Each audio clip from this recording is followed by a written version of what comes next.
Happy Tuesday, guys. How's everyone doing? What's going on? How is your Taco Tuesday? All of that stuff. Let me know you're in the room tonight. We have a great guest tonight. One of our legendary dollies is coming to chat with us for an hour or so. Make sure you are sharing the live. Make sure you are logged onto the YouTube channel at Trinity at Let's Chat with Trinity Black so that you can catch up on all the 60 plus interviews we've done throughout the last couple, almost 2 years. How is your Tuesday? Talk to me, talk to me. You know, my guest is my co-host is always late. I don't know what he's doing, but so yeah, what have y'all been up to? We have a couple of minutes to waste before we bring on our guest. Hi, let me know you're here. Yes. So, what did y'all do this weekend? Talk to me. What did y'all do this weekend? Talk to me, talk to me, talk to me. Um, Let's see here.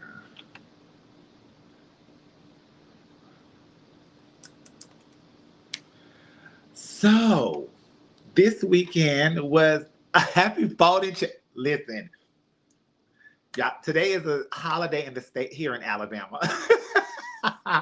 um, Big Montgomery Brawl that happened on the boat. So it's like this thing that's going around. So when you see people folding chairs and stuff, that's what that means. So they literally turned it into like a big thing here in the state.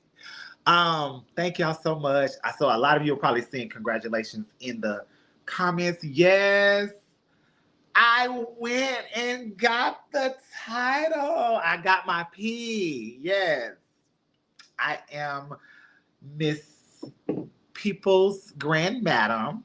Um, it is a system that started a few years ago as a prelim to Black Universe, and they branched off last year, and this is the first year on the national level. So I guess you can say I am the blueprint, the foundation, if you'll say.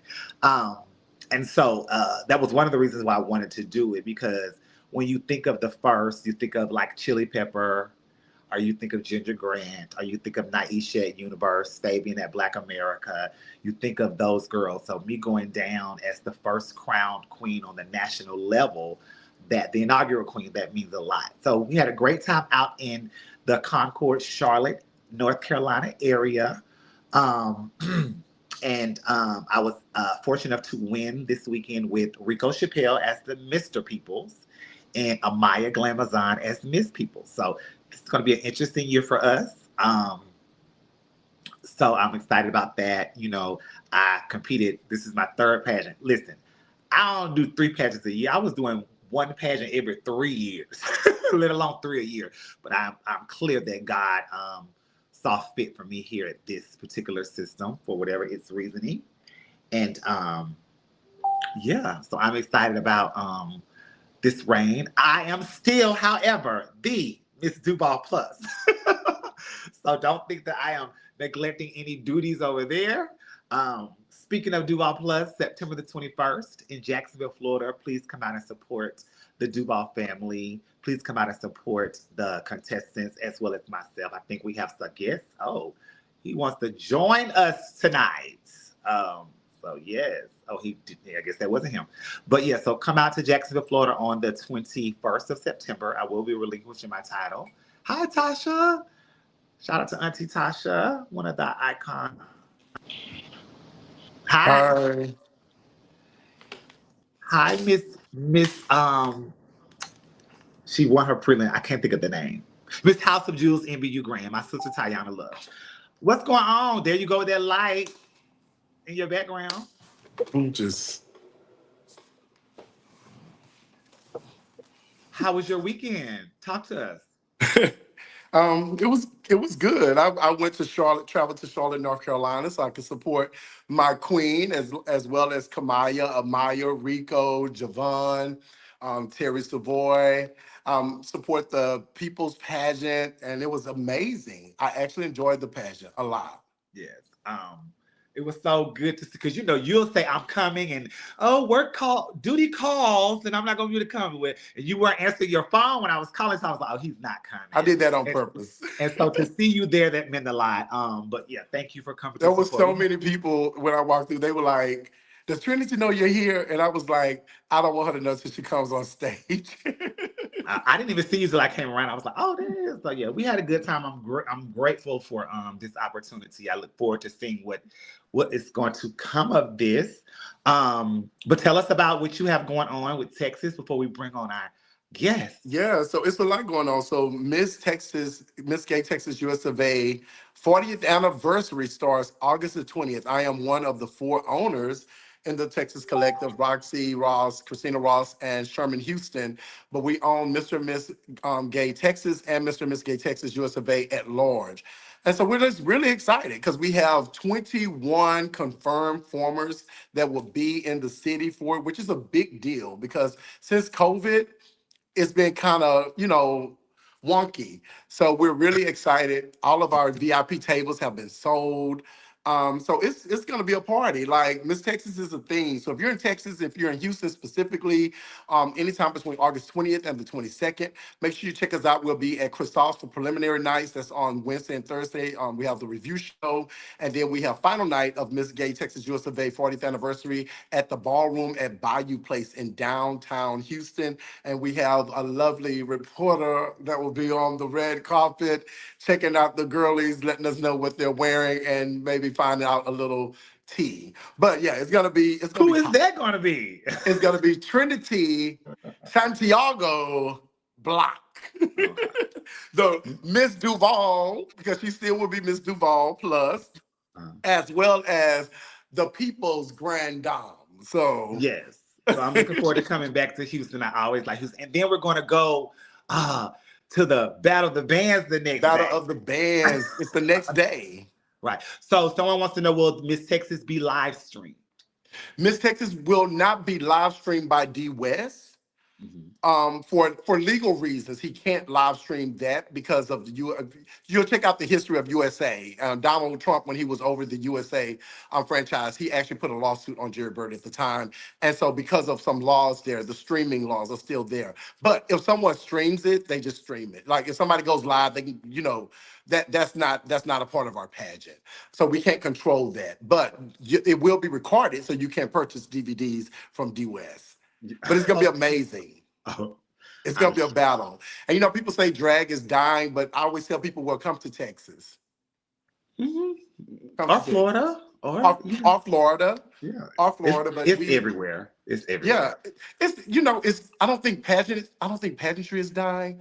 I think some systems I ain't gonna go there. Let's But not yeah. go.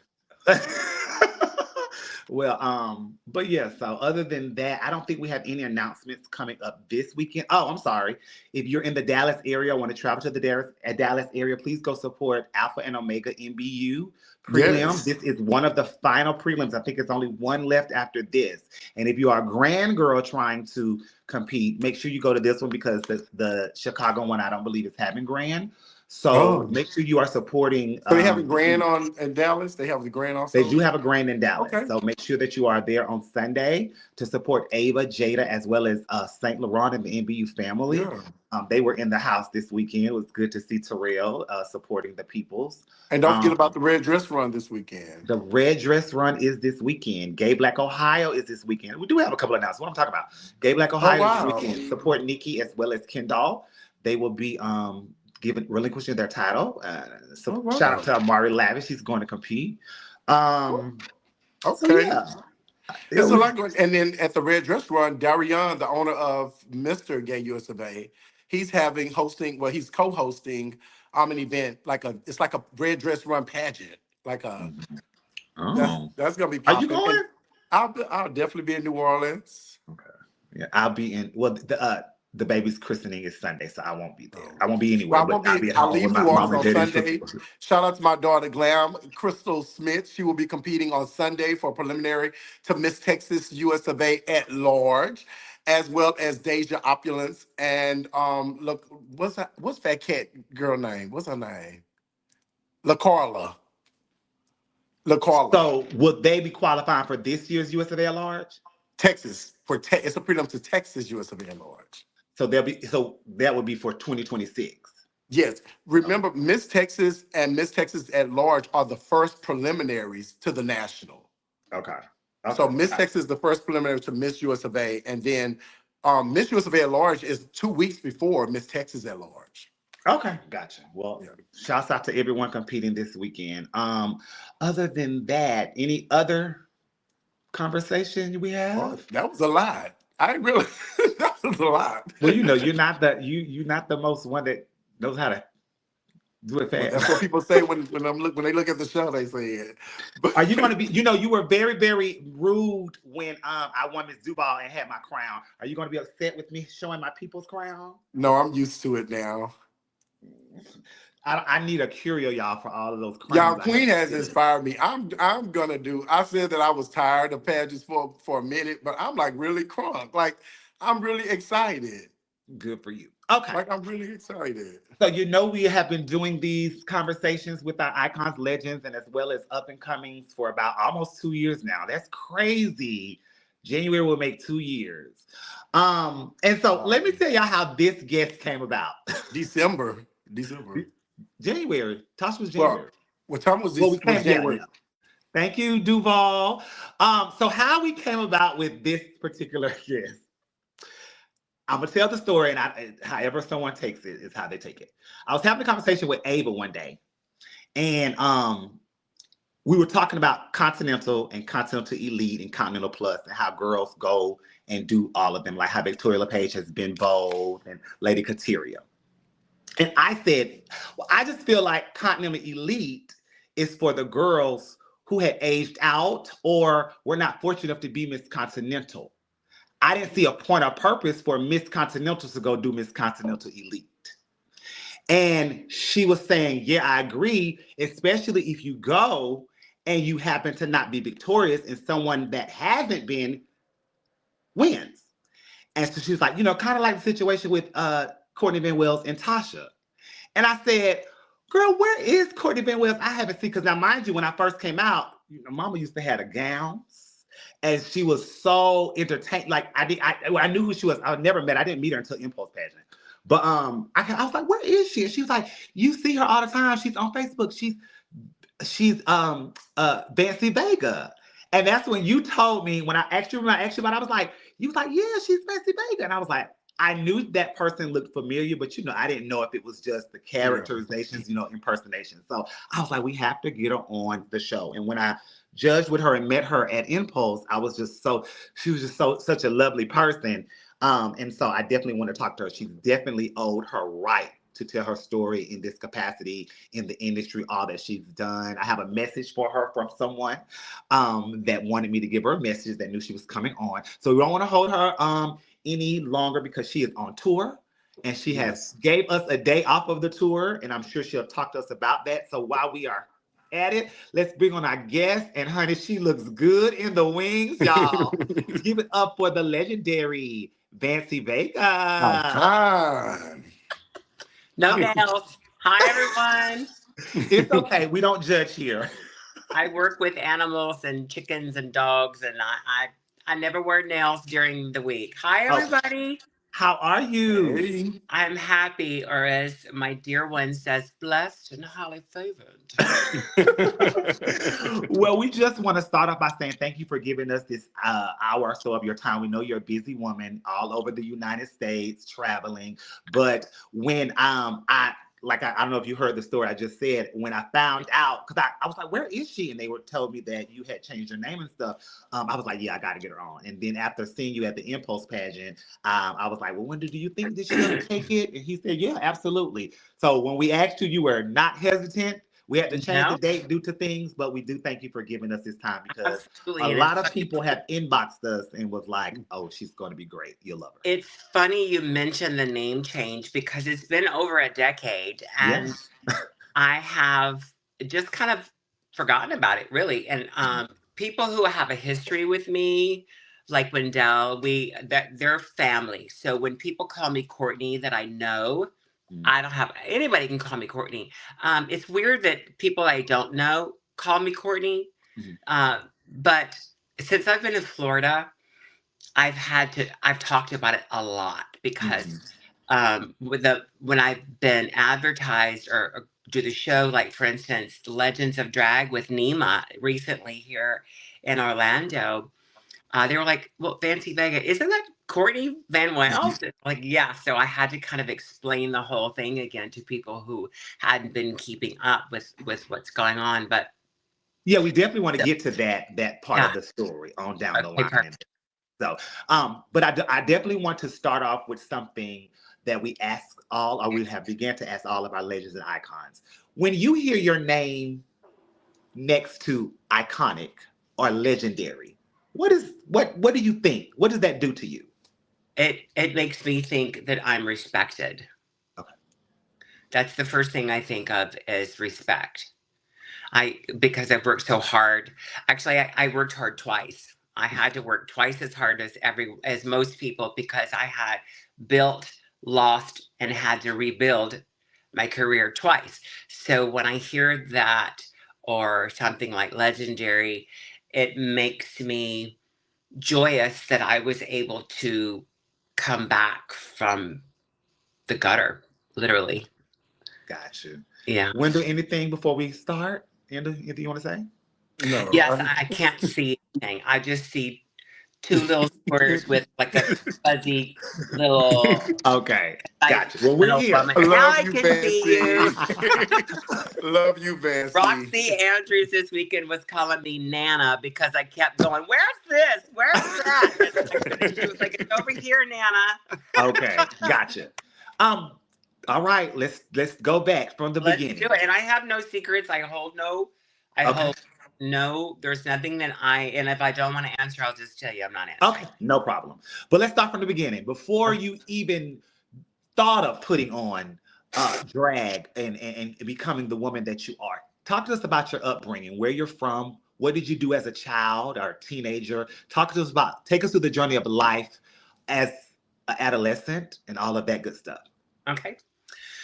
Well, I was born into a family of United Pentecostal goers.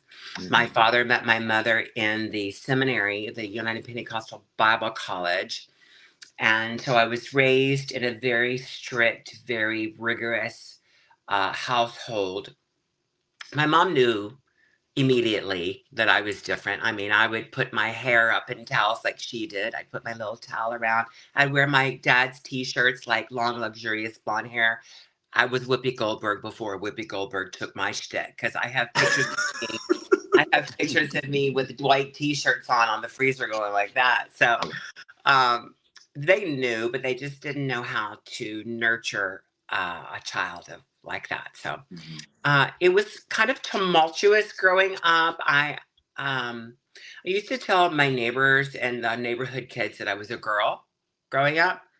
So when I hit puberty, it was like World War III. It was just, I lived in Texas City, which is a very redneck, very conservative town in the Gulf of Texas where all the chemical plants are. And so it became really unsafe for me in school and at home at the time with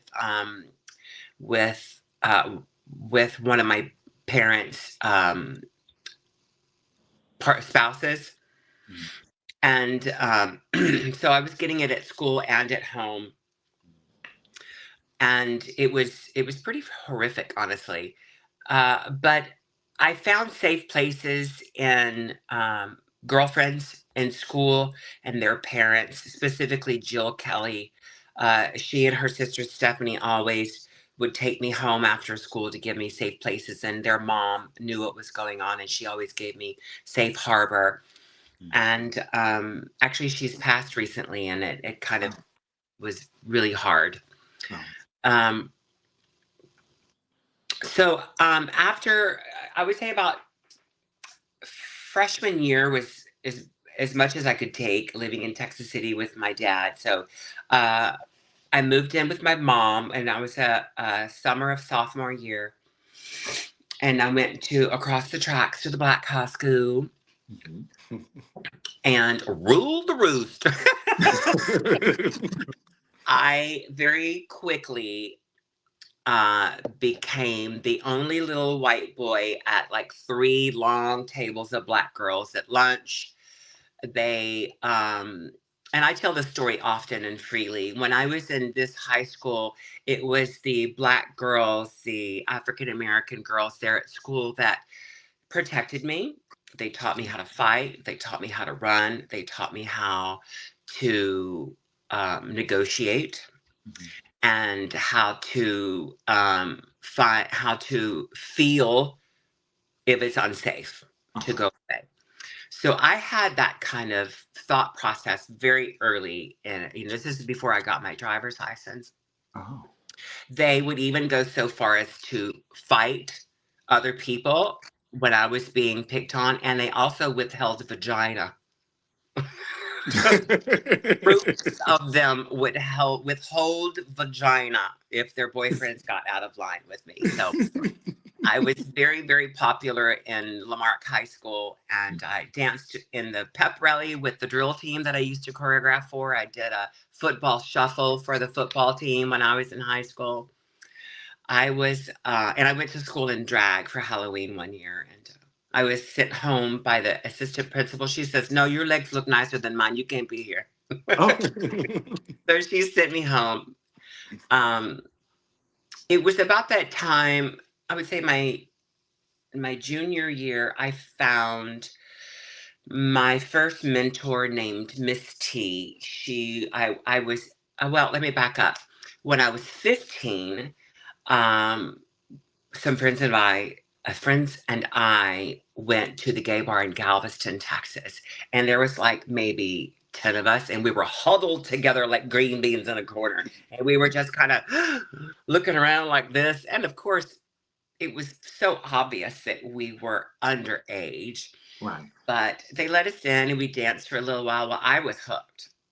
So I started coming back with someone I had met there that was young as well, and they had a car. So I wanted to, and he was a drag queen. So I wanted to figure it all out. And he knew how feminine I was. And he was like, "I want to do your makeup." This is when I was 15. And I said, "Yes." So he did my makeup, and I sit around for a little while, and his dog needed to go out. So I was done, and one of his like flowy dresses or what have you. So I went and walked the dog. I wasn't in like drag. I was in like this kind of like silky, flowy thing. And he just did me pretty, but he did my makeup. And the neighbors tried to started flirting with me when I was walking the dog. And I was like, ding, ding, ding, ding, ding, ding, ding, ding, ding, ding, ding, ding. I can do this. This is the same guys who want to kill me or the same ones who want to have sex with me. What's going on? Right. So so then I was really hooked. So I started sneaking in the bar.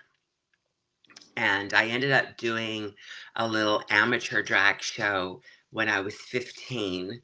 And Oh. it was to Anne Murray's Snowbird. And I chose that song because my father was dating a woman who looked virtually identical to Anne Murray at the time. And I was just so in love with this woman. So I chose to do it. And it's still, to this day, one of my favorite memories ever. Mm. Then I got my license and started performing in different bars and in Galveston. Then someone threw me under the bus. I was no longer able to go. This was like I was 17 by then.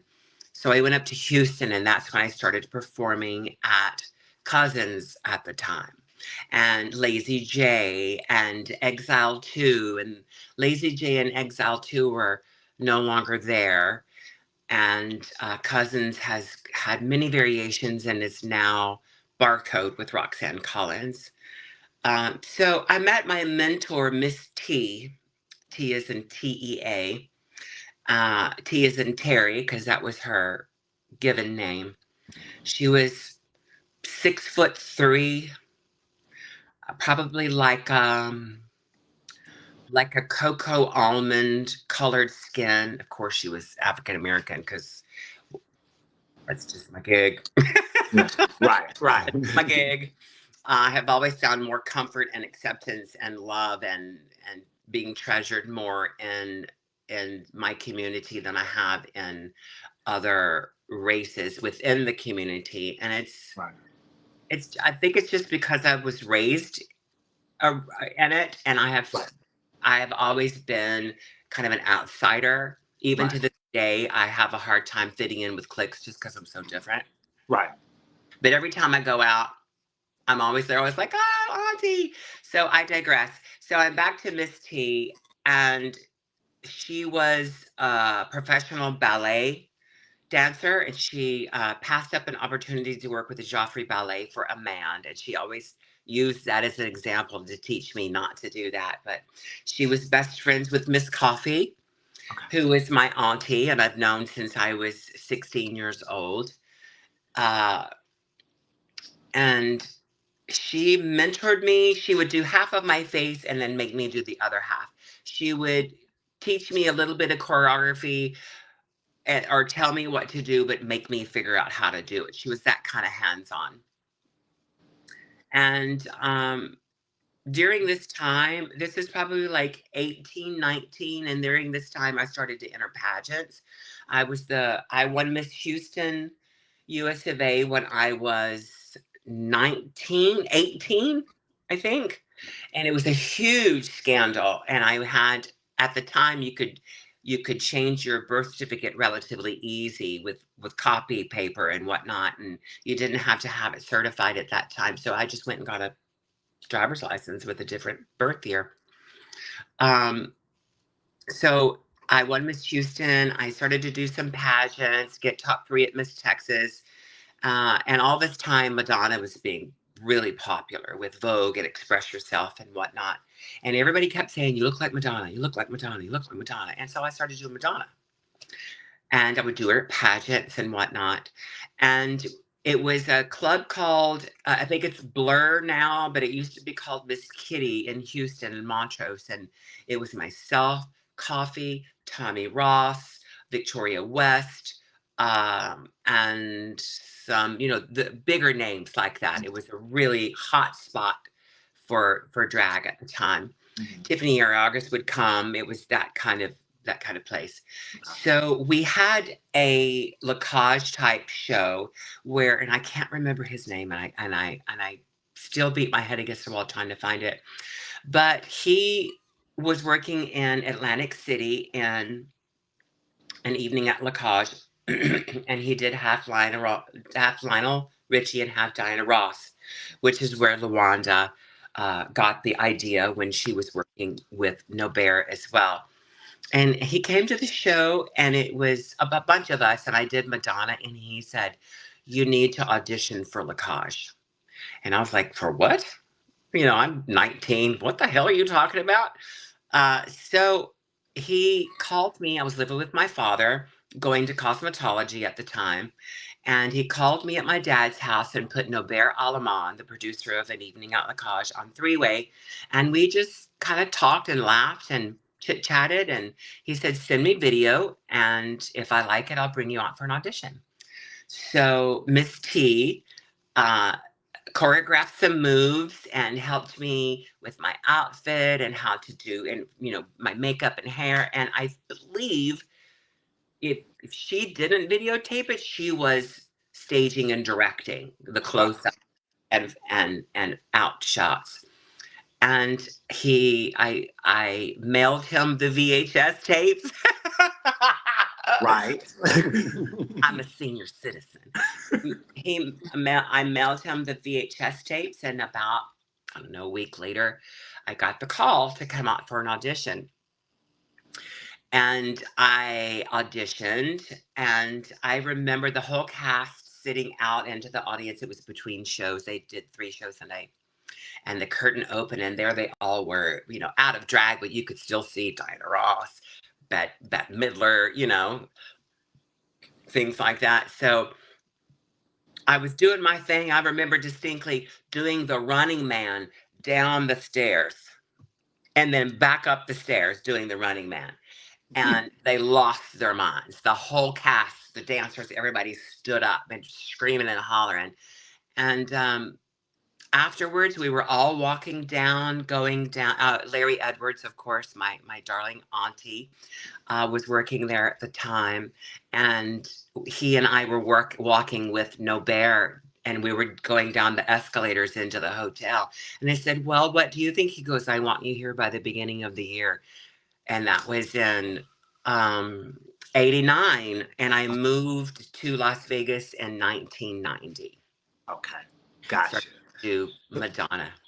So let me back up and ask some questions for you. Number Sure. one, number I'm a one. talker, so you got to interrupt. No, you're fine. You're just fine. You're just fine. So when you went to the school where you were embraced, um, just by any current, are you still connected to some of those women or? I am. Okay, great. Okay, I that's am. no. I That, absolutely am. Yes. do I they have come out and two in support you and two in stuff? particular. I was just Dolly Parton at one of their daughters' engagement. Oh, party where I did the bachelorette games and things like that. It was just the okay. life of the party. And so I was, again, embraced and all of that. And her kids love me. Uh, and then my other girlfriend is a traveling nurse. So Okay. she does, residencies. So I don't see her As much. often, but I see her online all the time, and we love Okay. each other, one Gotcha. another. Absolutely. So you in the club speaking at 15 and 16 and getting in drag and all of that. What is your dad's, what does he know? Does he know what's going on? At that time, at first he didn't. Okay. No one knew at first. And then when I started performing and people were picking me up, like my friend who did my makeup would pick me up, and I just, spend the night, the weekend, what have you. Because at this time I'm old enough to be trusted to leave and, do things Okay. like. And but eventually it became pretty serious. It became, I was getting booked and making money at it. So, and then I had a car of my own, and I had to kind of figure out where to get ready. So I just kind of was forthright with my family, Uh, and they were pretty okay with it because I had oh, already gone through the whole I'm gay thing, and that was a freaking nightmare. My father was raised. He literally rode a donkey bareback uphill in the snow to go to church on Sunday, and that is literally not an exaggeration. That's how poor they were. So he wasn't used to that kind of thing. So it took him a moment to come on board. okay. Got to let our parents catch up, basically. Yeah. Yeah. So when the first time he saw me come out in his house, when I was dressed, I'll never forget it. And I turned around and I said, "How do I look?" He goes, "You look just like your mother." Typically how it is. Typically how it is. And my mom and I just talked about that recently, that No. she thinks I look like my mama. Okay. So when you're doing the shows and you did your first pageant, your first show, and now you're on the Koch, was your name Courtney Van Wells, or were you something else In first? Las Vegas. No, before when you got to Las Vegas. When I got to Las Vegas, in the drag community, I was using Courtney Van Wells. Okay. But in Las Vegas, you don't use drag names because the premise is men impersonating famous women. Okay. So Vance was my given name. Okay. And so it was Vance. And then he and I, Bear, the producer, kind of knocked some stuff around. And um, and we came up with Vance Holiday. Okay. Like That's Madonna's fine. Holiday. Yeah. Yeah. Yeah. So from the time that you first stepped into that gay club at 15, sneaking in the huddle, to the time you got booked for Las Vegas Lacage, would you have done anything differently now that you look back, or do you think that it was meant to be how it panned out? You know, I have to say, it was, even though I was in high school and I was more welcomed and accepted, by that time the various abuses had already been hauled upon me for over a decade in Uh huh. that marriage. So I was already really broken when I got to Okay. my mom's house. And at this point, nobody knew what was going on. So I, and I'm incredibly intelligent, and I pick up stuff incredibly fast. So now we know children with divergence, such as myself, they need to be stimulated and challenged a lot, Okay. because my thing was I would master it like algebra, master, and then Uh, get bored because I'd have to wait on everybody else. right. And then I would be the class clown and cut up and goof off and get in trouble, and then I'd get attention. So it was kind of a vicious cycle. Uh, So it was kind of I think what I would do differently is I would go to school. I would go to college. I would get a degree of some sort. do you happen Uh, to know what you might have gotten that degree in? It would either be, or I would either be ordained, or I would work with children, Okay. like I kind of do now, anyhow. So So, with you being raised in that And I'm a church, minister, so I'm ordained, so I'm both. right? With you being that's my next question. With you being raised the way you were raised, Pentecostal and all of that, faith based. At any point in time, did you kind of question your faith and your belief because you were going through so much, or because you now are living this life that so many people, talk bad against, abomination, whatever? Did you ever question anything about your faith? You know, I remember distinctively going to church this one time, and I had bleach blonde hair, and I was going to church with my mom and sisters, and we had an evangelist there preaching, a guest. And he said, "Does anybody want the Holy Ghost?" And I came down and I raised my hand and I'm praying and all. And he's like, "You got the Holy Ghost written all over you." And I knew this because I'd had the calling for years. Right. Uh, but he then said, "You got a bad habit." Talking about gay. Mhm. "You need to let that go before, And his first sentence was, "I had the Holy Ghost." And then the second sentence was, "You're going to hell." Right. So I never questioned because I knew how I felt. Right. Okay. But what it did was keep me away. Got. Mm. And when I ended up going to Las Vegas in 1990, when I met my first partner, I got the calling again. Okay. And I started doing a lot of independent studies. When I worked at Boy Lask, I left Akaja and went to Boy Lask with Keenan Kerr in 1991. And when I did that, we had vast amounts of time in between shows, and I would study and read about the time, this current, and it was just for years I did that. So Oh, I have a lot of knowledge about biblical times and what meant what and things of that nature. So it put a lot of things into perspective for me, and I was able okay. to heal and forgive. Oh, Yeah.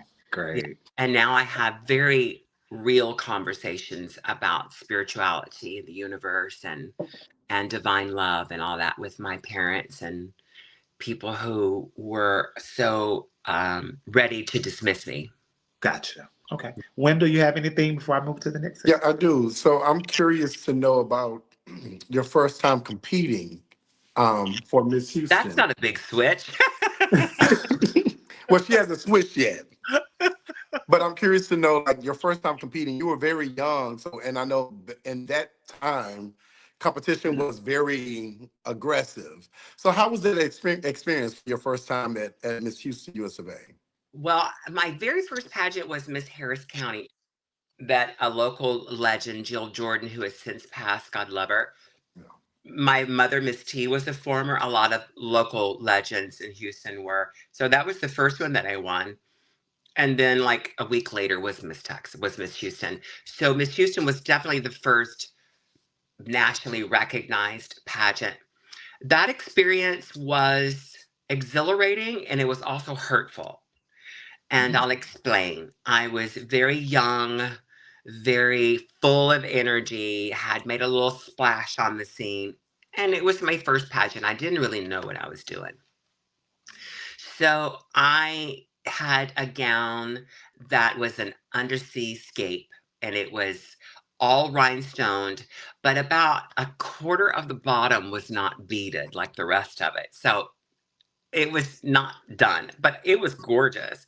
And I wore it and wore it out because, even then, evening gown was my favorite category. But for talent, I did Blue Zone with Lisa Stansfield, a song called Jackie. And it was real dancey and real upbeat. And the dress I was wearing, because I was dancing so hard and I had so much energy, they were just going crazy. It was at Rich's, and they were just crazy. It was so exhilarating. But my the dress kind of kept coming up and showing you my undergarment, but I had a black panty on. So I was tied with someone, and I can't remember what her name was. Nikki, I think. I think her name was Nikki. And it was a tie, and three. I think it was three guys and two drag queens. The drag queens voted for Nikki, and the men voted for me Mhm.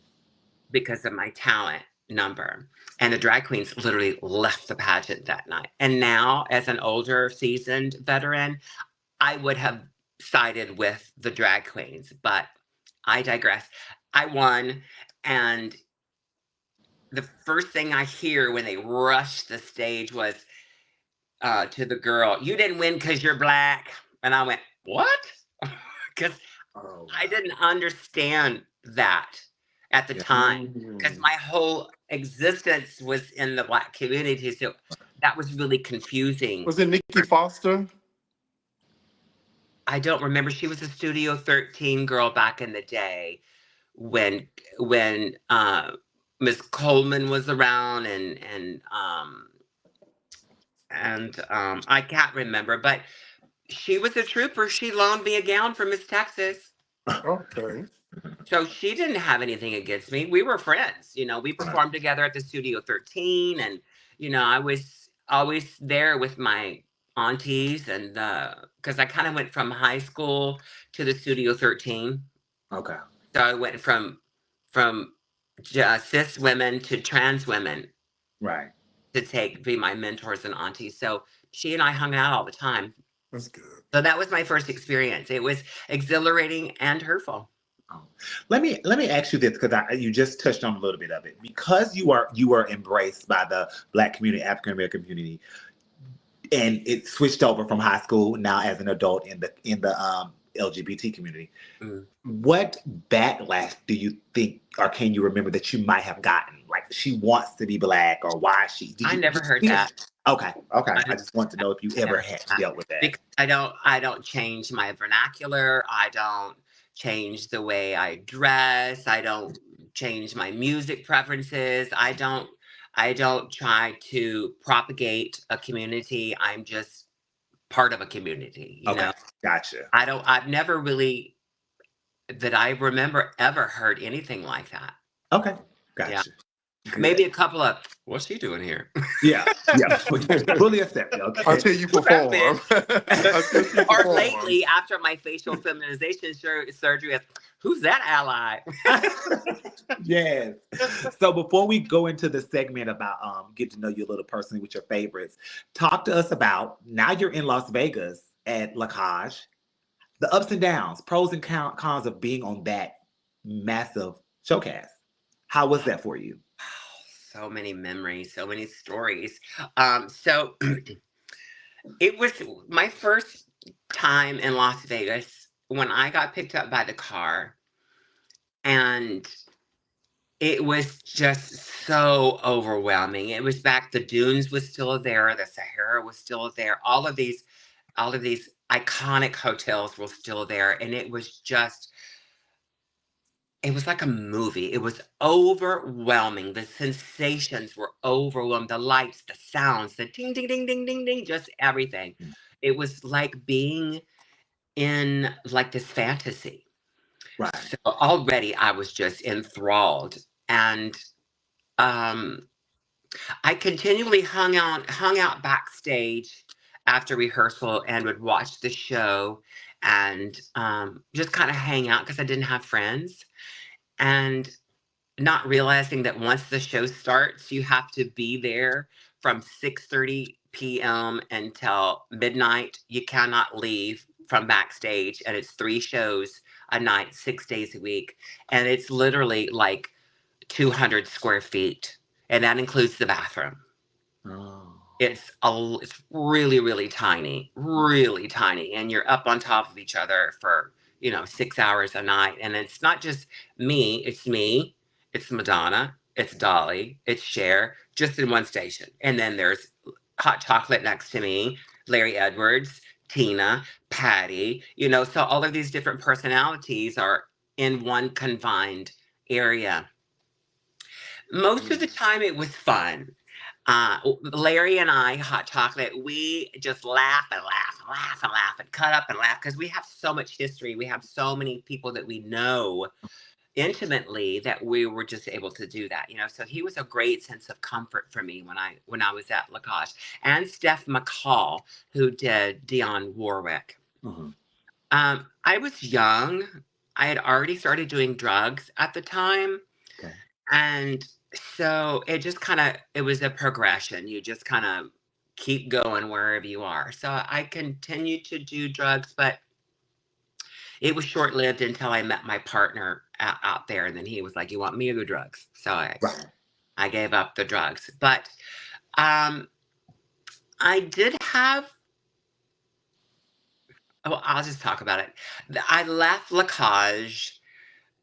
So what happened was I went from Lacage to Boylesque Mhm. and from Boylesque to Lacage, Okay. right? And then from Lacage to Boylesque, and then from Boylesque to Lacage. Okay. Like every 6 months, I would go from show to show. And that is because of trauma. Oh. Basically, we can go into depth about it, but we'll just call it trauma. Yeah. Wanting to fit in, not finding what you need in a situation. And it wasn't until the third time I was at Lacage that it kind of came to a head. I was working with Kelly Michaels, who was doing Madonna, and she was showing her ass some way, and they were going to suspend her. And I got really upset because I knew if they suspended her, I had to do Madonna and Dolly because I was doing Dolly at the time.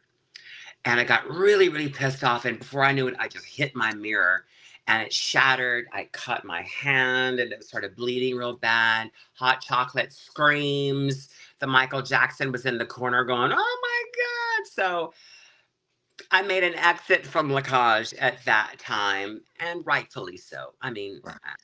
I needed I needed to be diagnosed, and it Okay. wasn't many, many years later that I was. So I loved it. And when I worked at Boylesque, I loved it so much more because Kenny Kerr was like a parent to me. He took me under his wing. He taught me how to MC, how to sing, how to joke, how to sing, talk, and tell jokes, how to quick responses, how to have a catalog of comebacks and talking points in your spontaneous monologue. Very important things that Mhm. an entertainer needs to have a multifaceted brand. Mhm. Um, he taught me confidence. I ended up being the guest host of Boylesque at the Sahara Hotel whenever he would go on vacations, which was a grand and great honor for me. But when I left and went back to La Cause the last time, it really damaged our relationship because it hurt him so bad. And Right. honestly, I had no reason to leave. I was just um, you know I didn't have any structure. I didn't have any lessons on how to be professional and to sit still and things like that, instead of, and it seems to be an ongoing thing that has happened uh, a lot of my life and career is, instead of people saying something or intervening, they just watch or they just experience. And I Mm. found that to be true, especially when I was devastatingly addicted to cocaine. People didn't want to get their hands dirty. So Vegas was a blessing, though, because I met my first partner and he moved me home to be closer to my family. And then I transitioned. Okay. So it all walked hand in hand. Got you. How long were you in Las Vegas going? How long was that whole journey for you when you were From doing? 90 to 94. Okay. Oh, so for a while. Got you. Yeah. All right. So we have a segment where we want to get to know you personally, like some of your favorites. So let's take some Do time to do that. Favorite color? it. Lavender. Lavender. Okay. Lavender. All right. Favorite food to eat? What can you eat all day, every day if you had to? Mexican food. Okay. Me too. Me too.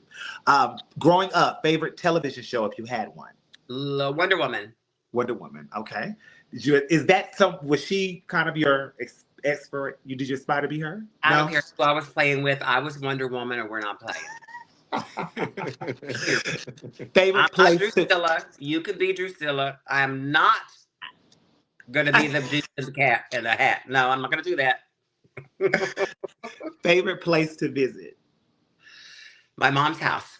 Okay. All right. If you could live in any decade or relive in any decade, which one would it be? The 50s.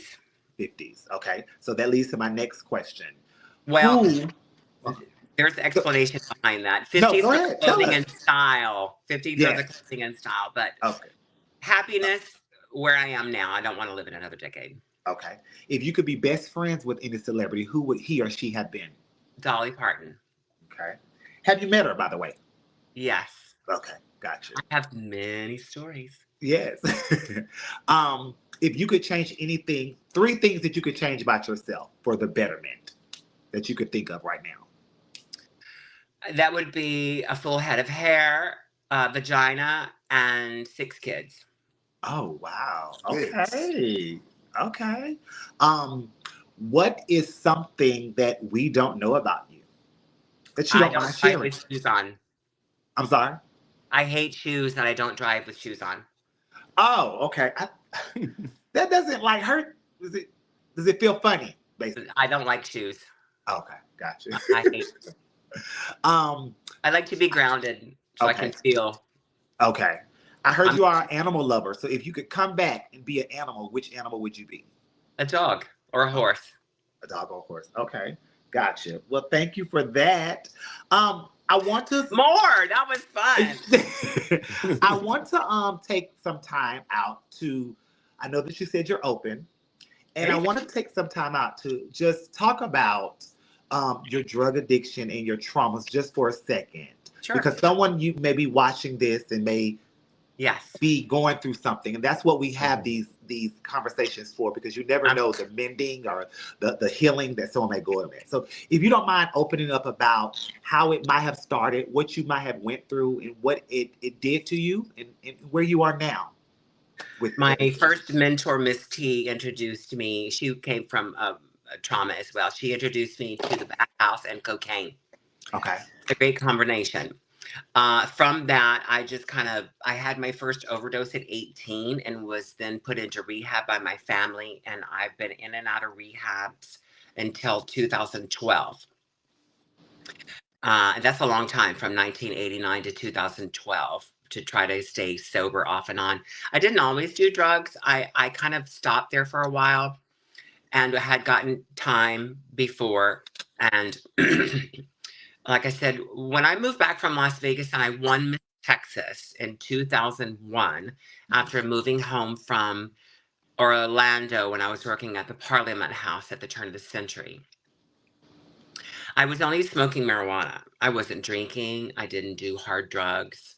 And I remember distinctly being in Greg Henderson's hotel room and they were passing a bag around. And it came to me and I just passed it on and asked for a marijuana cigarette.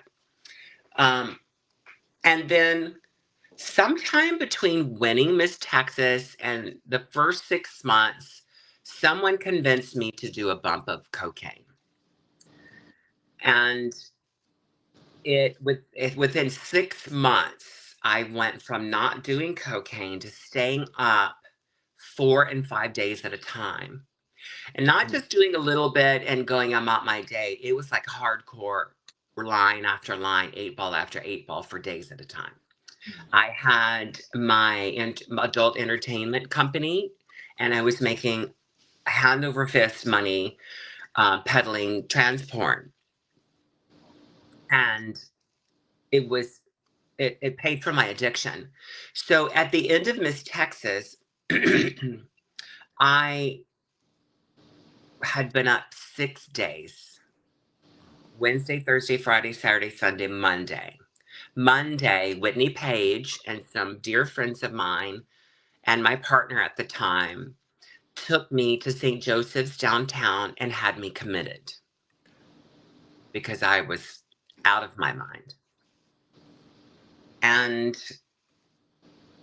after that, I was ostracized from pageantry, from my community, from drag, really. And they all started making fun of me, talking about how horrible I was and how pitiful I was. And look at her, she can't do this and that.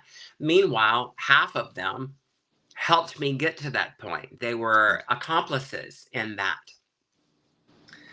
Uh, but of course, they're not going to stand up because they're still actively doing what they're doing. Still, some of them today are doing the same thing they were in 2001 when this happened, and which is really sad when you stop and think about it. Um, so again, as I was saying, I was left to fend for myself. So after that, I went really downhill. I at one point was walking around Montrose in the different various bars. I had long greasy hair. I still had a full beard, and it was like 3 or 4 days worth of beard growth. And I had like 34 triple D boobs. Not a really pleasant sight. It was really scary, honestly. People would move away from me. It was so scary. And I would go and I would beg for money and get hundreds of dollars from people and then just go get drugs. And that went on for the better part of 4 or 5 years. And then I started to try to get sober. I didn't want to live like that anymore. But at that point, nobody wanted anything to do with me. Nobody would help me. My family had walked away, friends, relations, anyone who was ever in my life basically just turned their backs on me. And I would try to go to AA, the gay AA in Houston, and they kept trying to make me prove that I wanted to be sober. And it was really down to two people, Julie Hollingsworth and Julie Cunningham, my therapist and my sponsor. They literally kept me alive for years and years and years and years and years. They would pick me up, take me to institutions. They would put me in the hospital. They would get me dried out. They would make me come spend the night, and they would put me in therapy. And they were the ones who really, really kept me alive.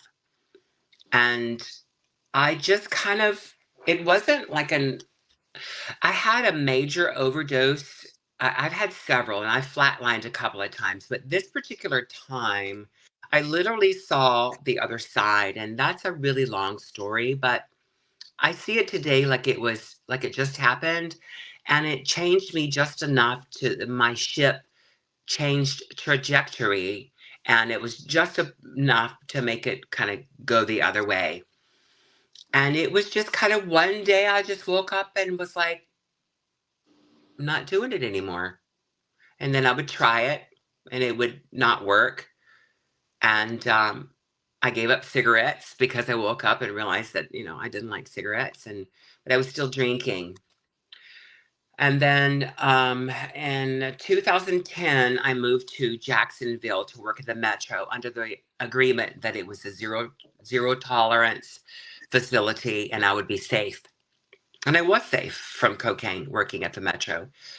Jerry Rosenberg, the owner, he really helped me in that respect. I have a lot of respect for him for going above and beyond and protecting me in that way. But there was certainly alcohol.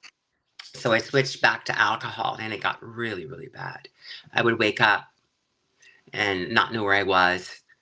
Well, continue forward to 2012 when I did get sober. I moved back to Houston and I got a house in North Houston. And I was still drinking, but I was working in Galveston. I lived in North Houston by Kirkendall, which is a good 30 minutes north of downtown. So I worked in downtown, would drink, then I would work in Galveston after that show and drink again. And I would be in a blackout driving all the way from Galveston, an hour and a half, 2 hours back up to my house. And I would wake up naked sometimes in my bed with clothes strewn. Sometimes my car would be open. Sometimes the steering wheel would be sticky. And I'm just like, oh my God. I didn't know what happened. I didn't know who was I with. I just kept blacking out. So I just was like, I cannot do this. In that 1 year, I was in like 6 or 7, maybe even 8 hospitals, rehabs, and institutions. And a lot of them I put myself in just because I desperately needed to get sober.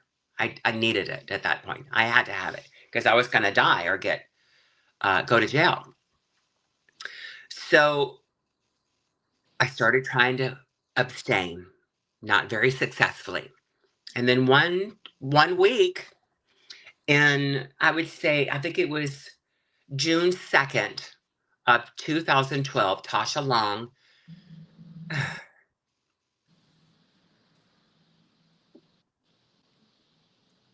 It's been so long and it just hits me.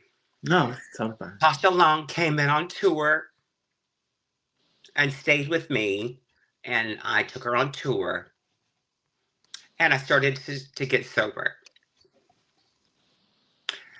She held my hand when I vomited. She was there when I drank and was regretful the next day. She just was there. But she had to go home after a week. And luckily,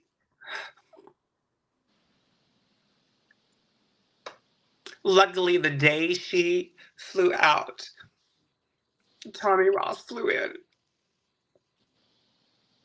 for her tour. And just as she got there, I finally got it. I was able to not drink. That week with Tommy, I screamed, I cried, I begged, I pleaded. I fell down on the floor thrashing. I had withdrawals. It was horrific. And she never left me. She never left me. Wow. And I've been sober for 13 years now. Wow. That's amazing. Thank you so much for sharing that with us. I know that it's emotional and tough, but I know that someone is watching and or will watch and will definitely take that story to heart. So Um, if it wasn't for my Julies, Tasha, and Tommy, I would be dead. And that's the honest truth. so we want to say thank you to Tasha and Tommy for And I stepping do every year. in. I So have a question for you, go ahead. Courtney. Huh. So first off, thank you for sharing because that's courageous by itself. And to think that I knew you at the latter part of all of this, and you never know what someone is actually going through. Mm. But what is it that you think keeps your engine running every day? Because when I see you now, you are completely opposite of when I met you. But I just always saw it as you're just a grown ass woman now, like. But what is it that keeps you going now? One thing that I don't regularly go to meetings, but I do when I need to, and that's a whole opinion thing. So I don't want to get into that. But what it did teach me is to do inventory all day, every single day, even as simple as when I call somebody a fucking bitch because she got in front of me on the highway. You don't know if that lady's a bitch. She might have not have seen you. She could be having a bad day. Oh yeah, you're right. Okay, I'm sorry, girl. You're rude, but you're not a bitch. Okay, you fucking rude, but you're not a fucking bitch, and that's progress. Okay, that self inventory. That's keeping yourself in check. I highly believe that life is a diving board, and your divine love. If I embrace my divine love and my Christ consciousness within me, and I Mm, listen to my GPS, it will keep you from falling off too soon until you get to the end of your diving board, and boop, then you can dive off after having a full life. That's what self inventory does. Gotcha. It helps me keep focused on what's important. I mm. don't live in fear. I refuse to live in fear. I don't care if they're breaking down the door to come and get me. I'm not scared because I know who I am, I know what I am, and I know that I am fulfilled in Christ consciousness. And that's how I live every day. Oh, you just taught me something. Just learned a lesson there. Thank you. Yeah. Christ consciousness. I love that. Yeah. Yes. Um, let me Which let me is just what hit on a Christ taught us how to be like him. Yes. right. Not Let to me worship him, but to emulate him. yeah. Yes. Yeah. Let me touch on a few things with that story. Number one, where do you think this stemmed from with your addiction? Is there any one particular thing, or was it a combination of things that you may be aware of, or was it just suck? Mhm. What do you mean? Did anything happen? Was it just you were around certain people? To Peer begin my pressure? addiction, Yes, ma'am. Yes. well, I was already my grandfather was run over outside of a bar. My grandmother died from complications of alcoholism. My mother was adopted. Her father was a chronic alcoholic. So there's alcoholism and addiction all through our family on both sides of the tree. So I Mm. was already predetermined to be really a hot mess. Okay. So it was easy for me to pick up those addictions, like Oh, when I was a prostitute, it was more about love addiction being accepted. Whereas if I'm doing drag and doing cocaine, it's more about not feeling and doing cocaine to be in those environments. okay. So Gotcha. it just, when I was Miss Texas, it was just kind of being around the environment for a while and kind of like a stone, kind of like the Grand Canyon in a river being Mm, eroded after a while, and if you're going to hang out in a barber shop, you're going to get a haircut eventually. yeah. Yeah. Yeah. That's a So great That's that's a a I got good great analogy. way of looking at it. I didn't just get a haircut, I shaved my head. Right. Yeah. When you look back at the times that you were going to the bars and you were greasy hair and beard and people were laughing at you and turned their back on you, those people that may be still around, still alive, still in your proximity, wherever you may be, do you hold grudge or have you given those people grace and moved on? You know why I don't hold grudge? Because I know what it feels like to be like that. Okay. Mm. Not everyone is capable of being divine love. Okay. If I have my own demons and I choose to continue to sleep with them decade after decade, I liken drug addiction to sleeping with the devil. Mhm. And if you want to suck the devil's dick every weekend in your 50s and 60s and 70s and not make any other choices, then you have made your own bed. So I don't feel sorry for you, but I can empathize with you. And it keeps me sober watching you continue to do what you're doing to yourself. Mm. Gotcha. Okay. Yeah. So with I everything can't that you went to, forgive. oh, okay. If I don't forgive and really understand why people the way they are, then I can't be fulfilled spiritually. How can Aunt Vancie share divine love if I'm not willing to be divinely forgiving? Yeah. Mm, that's a good word. That's Yeah. good. Um, have you embraced that clearly you have a purpose here with everything that you went through? Yes. Okay.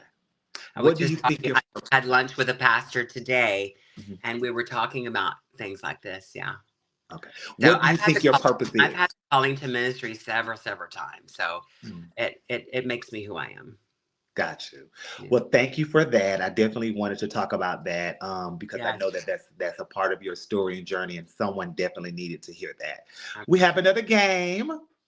I'm not sure if you watch, but we do it. It's called Name It and Claim It. So what Okay. we'll do is I'll give you 10 words, people, place, thing, maybe something, a title, a pageant, and authentically, you give us the first thing that comes to your mind when you hear that word, person, Okay. place, or thing.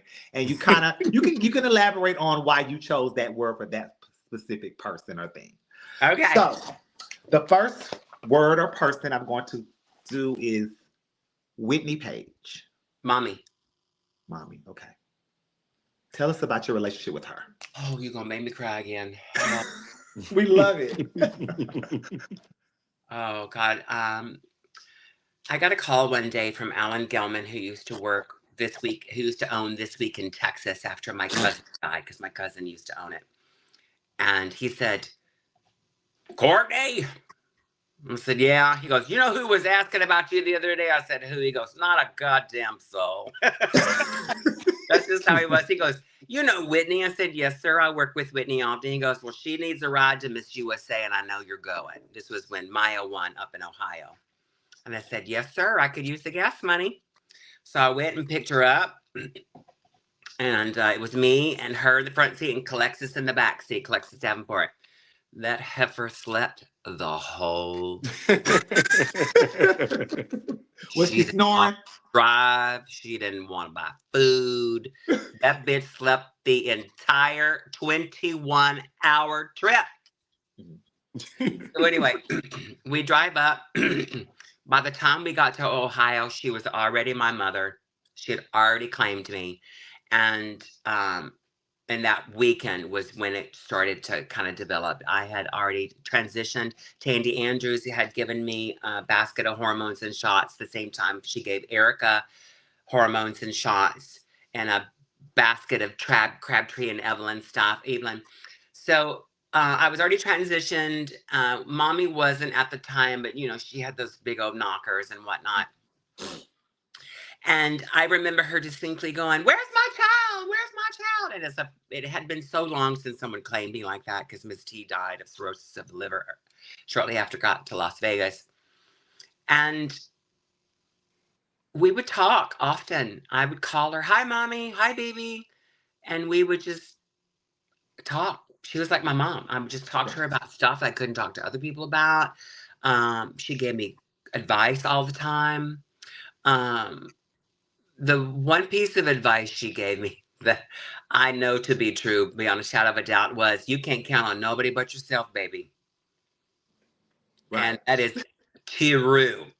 Right. True. Right. And because I was getting ready for a pageant, she says, "You can't count on nobody but you." You're right. With those big old eyes. You're right.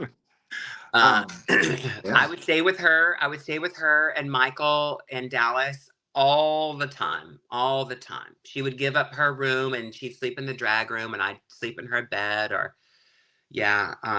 she taught me modesty, not to walk around in duct tape, but to put a robe or a dress or something on, Okay. She gave me my name, Courtney Page Van Wells. It was nice. I remember the day. She was also a big supporter and a supporter of me getting clean and things like that. She didn't really know what to do, but she did the best she could. And after I got sober, everything was fantastic. And when she won, when we were competing together, I was with Denise Michaels and Greg, my son Gregory Goods, and we were by the exit waiting for crowning because Elite was the next day. And we were just waiting, and they said, "Your winner, Whitney Page." And this, I don't know, it was almost like a wave of light, a heavy, heavy wave of light just went whoosh from head to toe. Look, I'm sweating now. I got flop sweat from the story. It was just like a wave, and I immediately thought, "I'm gonna win." I just knew when she won, I knew I was gonna win. Well, let's just be quite honest. I won both pageants preliminary night. I can say that in humility and humor, but it's true because it was a really boring preliminary night in Continental that year. It was horribly boring. But she won finally because everybody changes during finals and all that, and not me. I hit them with both barrels both nights, so I knew I was going to win. And then the next night when I did win, I just was almost unconsolable. And there's a picture of her holding my face, and as she was holding my face, drying my eyes, she goes, "I'm proud of you, sweet baby." And then she looks at me, she's just like, "Now get it together, you're a Page." Yes. I went, "Yes, ma'am." Oh, goodness. Shouts out to Whitney. Okay. When The they eyes told of me, Texas. when I got the call, I was in San Antonio. When I got the call that her body was shutting down, that I needed to go to the hospital, I was driving from San Antonio. So I had, a couple of hours to prepare myself for the inevitable. And I knew. But when I got there, and David Bridgman, when David told me what was going on, that it was time, that mommy was shutting down, I lost my composure. I lost control. It was just, these sounds were coming out of my body that I had never, ever heard or experienced. It was just like a shrill of, it was like a cat being skinned alive. It was just awful. The pain was just excruciating. And I've never shared this story, but just a handful of people, close people. But when I had my moment with her, and we were alone in her room, and I was petting her and talking to her, sharing my experiences of overdosing and seeing the other side and how peaceful it was and how she would not hurt anymore. Mhm. She came to, and she raised up in bed toward me, reached for me, and then flopped back down in bed. And then she was not there anymore. But I knew that she heard me, and I knew that she didn't want me to go because she was scared. Gotcha. And then after I left that, I had to be Continental Elite by myself. And it was so hard. It was so hard. I literally felt abandoned by Continental during that year. I never got calls from any promoters, anybody checking on me. I was just kind of left to flail. And as a matter of fact, after Whitney died, I wrote every single promoter in every single division and asked them, please fly me in. I'll work for free. I just want to promote the division. And especially since Whitney's not here, and, I wanted to be a page and, just be there. Not one promoter wrote me back. Not Wow. one promoter wrote me back. In fact, when I did my give up, when the curtain opened for my last walk, there were like 5 people in the audience. The entire baton was by the bar. Can you imagine what that felt like when I came out? Oh my goodness. Oh. About 2/3 of the first song, they started trickling back over. And most of them came back over, respectfully, but it was pretty devastating, I have to say. It was pretty devastating, yeah. Okay. I wasn't really treated well by a couple of the promoters. They were just kind of rude. But I'm not for everybody. And who I was at that time, I had just started cleaning up my career.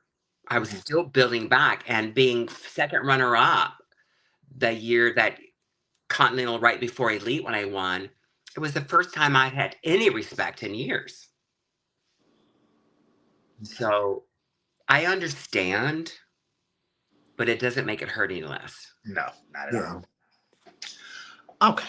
On a lighter note, number 2, Yeah. what's the first thing that comes? I'll call it out. Oh, I know, clearly. Madonna. What's the first thing that comes to your mind when you hear, see, or think of Madonna? Las Vegas. Okay. The first Madonna in Las Vegas in 1990. Oh, okay. Did she happen to ever come see you, or have you met her? She did not, and I have not. Okay. Is No. that a goal to meet her? Well, right before I moved to the answer is no, but right before I moved to Las Vegas, she came the Blind Ambition tour. She opened her U.S. leg at at the Summit, which is now a church in Houston, Texas, and downtown Julie Brown was having a live outside of the stadium. So and I was dressed as Madonna. My friend was dressed as Sandra Bernhardt. Michael, hi Michael. So we saw her filming. So I said, yeah, we're going. So we went up, and she looked at us. She went just like that. She brought us in, asked who we are, where we're from. We talk. And of course, I'm talking like this because I'm just, oh, heck, with no culture at that time. It was awful. But I looked just like that heifer. And we went inside after that, and all of her dancers came out to meet me after They met me at the entrance of the Astrodome. They all came out because they saw me on MTV. So that was a really big feather in my cap. So I was interviewed that week at the Houston Chronicle about being Madonna, about what I'm going to wear. It was a whole series, the whole week.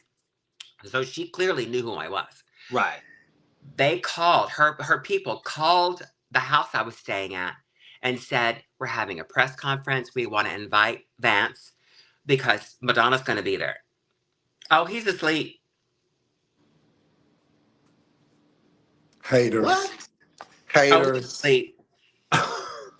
Haters. Oh my goodness. Like you couldn't wake up. Jesus Christ. Okay. We needed Homosexual. cell phones back then. Homosexual. Okay. Now All that right. one, forgive is subjective. Uh-huh. That one I have a hard time overlooking because that was just intentionally cruel. Right. Yeah. Were you But really asleep so though? I've had brushes with Madonna, but not actually meeting her. It's not really a life goal. Okay. I don't have any with celebrities. The only celebrity that's really ever made my heart drop was Demi Moore. And that was only because I was training and working for the family, training the dogs. And when she walked in, I wasn't expecting her to walk in. Okay. Gotcha. Okay. So what's the first thing that comes to your mind? I know she's one of your impersonations when you see, hear, or think of Joan Crawford. Misunderstood. Okay. Do you think that has anything alignment with you? No, Okay. no, I don't. If you want to know what Joan Crawford was like, you need to watch Harriet Craig. That's how Okay. she actually was. The director took a lot of her own life things and put it in the movie for her. But she was something else. Don't get me wrong, but she was nothing like the movie. Okay. Nothing like the movie. Well, I wouldn't say nothing. I would say maybe 30% of what the movie said she was. She was a hot mess, and Hollywood spit her out and chewed her and used her up, but yeah, she was very misunderstood. Okay. What's the first thing that comes to your mind when you think of the night you won Miss Texas USA? Chevelle. Okay. Chevelle Brooks, because she crowned me. And I was, we do the arc here, and I was over here, and Chevelle was over here, down, like up us on stage, and she's down over here. And after the first runner up coming, all I can hear is, she laughed, Mhm. and looking at me and laughing, and of course I'm bawling, crying, and she's hugging me and laughing, and so that's what I think about Miss Texas is Okay. Chevelle. Dolly Parton. What's the first thing that comes to your mind? Career. Tell us a story about Dolly. I told her one day, I said, "Thank you for my career, Mama." She goes, "Well, thank you for my career." So this last, so she likes to see pictures of me and video clips and things that I'm doing. So Uh-huh. I'll send them to her team. Like Steve Summers is a dear friend of mine, and he is her artistic director for Dolly Parton Enterprises. So he does all her homes, her buses, her everything, clothing, all of that. They do everything. So I'm really good friends with them. So I will send him pictures, and like if I'm doing a Dolly show and I'm like 1, 2, 3, and everybody goes, "We love you, Dolly." She loves to see stuff like that because she loves her fans. So I send her stuff like that, which is really neat. And when I go to Nashville, sometimes if they're not too busy or too swamped, I will go to the sewing shop where they make her costumes. And I'm under a walking NDA, non-disclosure agreement. So whatever I see and hear or witness, I cannot disclose. So I sometimes get to see things they're working on, or just go visit because they're like family. I've known them. They're just Dolly brings the right people together, and I'm not friends with them. I'm friends with them because of Dolly, but I'm not friends with them to get to Dolly, if that makes sense. Right. You Yeah. know, Dolly, I feel like I'm already friends with Dolly because I Right. know I'm really good friends with the family, and and and I am because I'm genuine. I don't use them for anything. They're my friends, and I do her respectfully with authenticity, and I uphold her image. Okay. Okay. Have you ever been asked to maybe come in where maybe she had been filming to be like a stand-in or No, I'm too big. oh, okay. Okay. I'm long, tall Dolly. Okay. I'm Long too tall. tall. I mean, she's knee high to a grasshopper. She's probably 50 pounds soaking wet. Honestly, she's tiny, tiny, tiny, tiny, tiny. Okay, gotcha. She's Okay. really tiny. But I do know her body double. Okay, gotcha. All right. Um, what's the first thing that comes to your mind when you think I've of been in Craig? her closet. Oh, you've been in her closet? Hmm. Okay. Craig Henderson, what's the first thing that comes to your mind? Daddy. I was his only child. Okay. I was running the streets at 16. I had my cosmetology bag in the back seat, all kinds of drag in the trunk, and my passenger door was bungeed together because, I'm running the streets doing God knows what at 16 years old. And after I won Miss Houston, actually, I had met him just before that, and I can't remember how we met, but I got into that whole group with Diane Michaels, Craig Henderson, Bubba McNeely, Jimmy James, all that crew. Mhm. So he was kind of already my dad. I stayed with him. I basically lived with him, honestly. And he fed me, he gave me cocaine, he took me to the bars, he was just my gay dad. Mhm. And we've had a really tumultuous relationship. I mean, we had some pretty horrific knockdown, drag out fights, but we always found our way back to one another because there was love. Okay. There was Love. love. Okay. So this person she watches the show every week. We had actually interviewed her before, and she inboxed me and she said, and I quote, let me read it. Okay. She said, I love Vancie. She's my shero. She's so courageous, so talented. Thank you for interviewing her. So that's what she had to say about you. So what do you have to say about Flame Monroe? Ah! I love you, Marcus. Seriously, my favorite human being on the planet. Okay.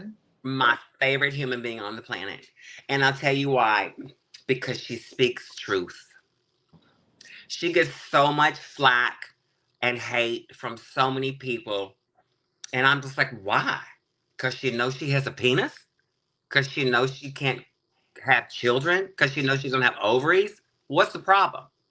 To me, that's not problematic. To me, that's just honesty. I never understood being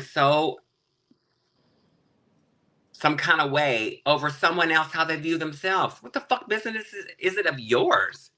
So I applaud her, and I think she's very, very brave. And we think along the same lines, which is probably why I got canceled in San Diego. But Marcus Flame Monroe has been a dear one. I met Flame through Tasha Long in Chicago when I was sharing a bed with Tasha in her studio apartment in Chicago when I was special guest at the Baton. And we were like the Three Musketeers, honey. We would go, oh my God, it was just so much fun. I miss and love her so much. And I'll send her sometimes little messages of encouragement, how proud I am of her and how much I love her and all that stuff. See, that's another person that understands that I'm friends with Flame. I've never asked for a ticket. I don't want to meet this one or that one. That's my Judy. So my feelings and pride are for her, much like they are for Dolly's, nieces and cousins who have success, that kind of thing. So seriously, my favorite person in the whole wide world. Shouts out to Flame. We love Flame over here. We Um, do indeed. Tommy Bubba McNeely. First thing that comes to your mind. Jimmy James. Or actually, the first thing that came to my mind was, girl, that thing is horrible. I used to do Jimmy. I used to do Bubba all the time before it became popular. Let me see if I can get a good one. Girl, that thing was absolutely horrible. Sweet cheese. Girl, pass the cocaine. It's been so long since I've done it because his famous one was, don't do me. Our families grew up together in the United Pentecostal Church. Oh. Very, very, very close. Our families were very, very close at one time. So he called me Sister Holly, which is what my family name is, and I called him Sister McNeely. Our friendship, like, we didn't hang out and go party together like he does, like he did other people. He was absolutely closer to a whole group of people than myself. But I had a very, very special relationship with Bubba that was private and unique and different than the other ones. And I'm really sad that I missed his celebration, but I'm being on tour. It was just too much for me to come back and forth. Totally. And I deal with death differently than most other people, so I'm okay with death, you know. Okay. Yeah. Coffee. What's the first thing that comes to your mind? Auntie, legend, love you, support you, do anything for you. Absolutely. I met Coffee when I was 16 outside of Miss T's apartment, and Coffee got out of the car and said, "Who's that?" Talking about me. I was a cute little white boy girl. I had big old butt, like big old round butt. You could actually put a shot glass on my ass with $1 and I could waddle away and it wouldn't go anywhere. Wendell, you remember? You remember my big old butt, honey, before I lost it. So Coffee gets out of the car. She goes, "Who's that?" And Miss T goes, "Oh, that's my child. That's Courtney." "No, what's his name?" She goes, "Oh, that's Miss Vance." So my mother used to call me Miss Vance. And she goes, "Oh, you fine. Let's remember." And I was like, "I do drag." She goes, "I don't care. Twice the wardrobe, honey." She tried to see me up the first day she met me. And we always, talk about that and pick on each other. But I love her so much. That's family. I just went and saw her recently. I want to send a shout out to Auntie. Hi, Auntie. Mwah. We just went and spent some time together recently, and I'm looking forward to getting back off the road so I can see her more often. Yes. I have a bonus one before I ask the last one. Okay. Because he always want to be seen and heard. So what's the first thing, it's a two-part question. What's the first thing that comes to your mind when you hear the photographer Tio, and what's your favorite promo that you've done together? You know he want to always put his bid in every time one of his girls is on. The first thing I think about Tio is perfection. Maybe perfectionist. Uh-huh. I've only experienced, well, that's not true.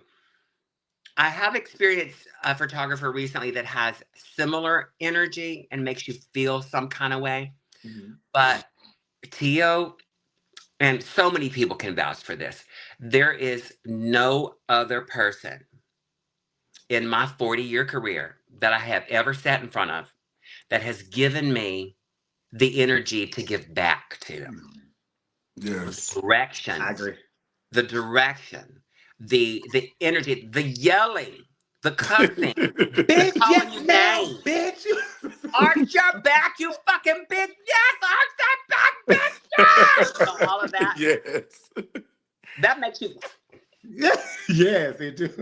Girl, come on. Get up in a pretzel for you, honey. He just has a way of making you give him what he wants. And I got chills everywhere. Yes. I have never experienced that ever from anybody. It's just, it's addicting, really. My favorite promo ever is anything from the Maryland series. Okay. So anything from the Maryland series. So Tio, find one and post it tonight. I have several. Several. There's Okay. one when I'm in my continental gown and I'm at the edge of the bed and I'm looking like this, and he put all this air tape grand stuff behind me. I'm like, and this Ashley Iman had just Yeah, she had done pulled you back. baby, and I was this big around. Oh, it was nice. Yes. Yeah. Um, Shouts out to Tio. I'll be seeing you soon. And lastly, what is the first thing that comes to your mind or you think of when you understand your sobriety? You have to give it away. You have to give it away. You have to give away your warts. You have to give away your crowns. You have to give away your rage, your anger, your understanding, your compassion, your not wanting to be bothered. You have to give it all away Mm. to Gotcha. your enemies. Okay. That's where you grow. You have to give, and this goes with anything in life, unless you are willing to give divine love to people you can't stand, Mm. Mm. never grow. You'll never Mm. succeed Ooh. you want to succeed in, and if you do, it will not be long lasting because your heart is not made from divine love. So y'all hear these jewels that are being dropped. We are learning lessons tonight. I got plenty. So when you say you have And to give it fancy. all, when you say you have to give it all away, Say again. when you said that you have to give it all away, right? Is that a pivot into how you became now Vancie Vega? Talk to us about No, that. Okay. no, it's Okay. completely different. Has nothing to do with that. I Okay. was Okay. I started to really become known for, I've always been known for Dolly Parton in one facet or another, but not really anything serious Mhm. until I started getting gigs outside of Courtney for Dolly. So one day I was in East Tennessee at my favorite place in Knoxville at Club XYZ. Shout out to the girls. Hi, ladies. So I was there on Friday as Vancie Vega, no, as Courtney Van Wells as a Mhm. guest. And then Okay. the next day I was Vancie Vega as Dolly Parton. And it just became very confusing. And people were like, well, aren't you Courtney? So professionally, I made the decision as a brand that it needs to be one name that can be multifaceted because Courtney Van Wales is just kind of here. And I need this. Okay. So Vancie Vega is an actress. I've done movies, stage, television, cabaret, Mhm. impersonation, drag. There's too many things for me to be Courtney Van Wales. And Okay. so Vancie Vega, which is my legal name, makes professionally the most sound sense. And Okay. also Courtney Van Wales has a really I've forgiven her and I have a lot of love for her now, but she's still not somebody that I want in my immediate circle for very long. I don't appreciate the path that she took me on and what choices she made and how she allowed negative entities and experiences in my life. And I just want to be rid of her. Yeah. That's respectful. Accountability. I like that. But, and then again, when Dale calls me Courtney, Tommy calls me Courtney, people in Florida family calls me Courtney. Mhm. Right. Okay. Yeah. Gotcha. So that's how the name came about. Okay. Gotcha. Yes. So let's these next 30 minutes, let's talk about drag. Because Let's that's do what it it. is. So Dina Cass was on a couple of weeks ago. Love her. She loves you. And Yeah. she said something that was interesting. She said, that B, I'm sure in a good way, um, you didn't play when it was time for pageantry. Girl, And that you, bitch. she felt as though you had been one Miss Continental, but because of things you were doing, Yeah. they held it from you. Do you agree with that? I 100% agree with that. Okay. I think in a lot of my career, the choices of either a partner or friends or drugs, circumstances, or it goes back to people watching and not intervening. Mm. Okay. not Okay. intervening. I had a frank conversation with Erica Andrews one year. She gets everybody used to pit us against each other. We were actually really good friends. We're littermates. Like we have the same, tranny mama. Right. Um, but she told me one day, frankly, that the reason nobody wanted to help me is because of my choices and the people I was hanging around. And it goes right back to, well, then it's a little too late for that now. Mm-hmm. You know, this was, after I got sober and all that stuff. So Right. it absolutely, yeah, choices make, there are consequences to every single choice. Every single movement has a consequence. It doesn't mean bad. It just is a consequence.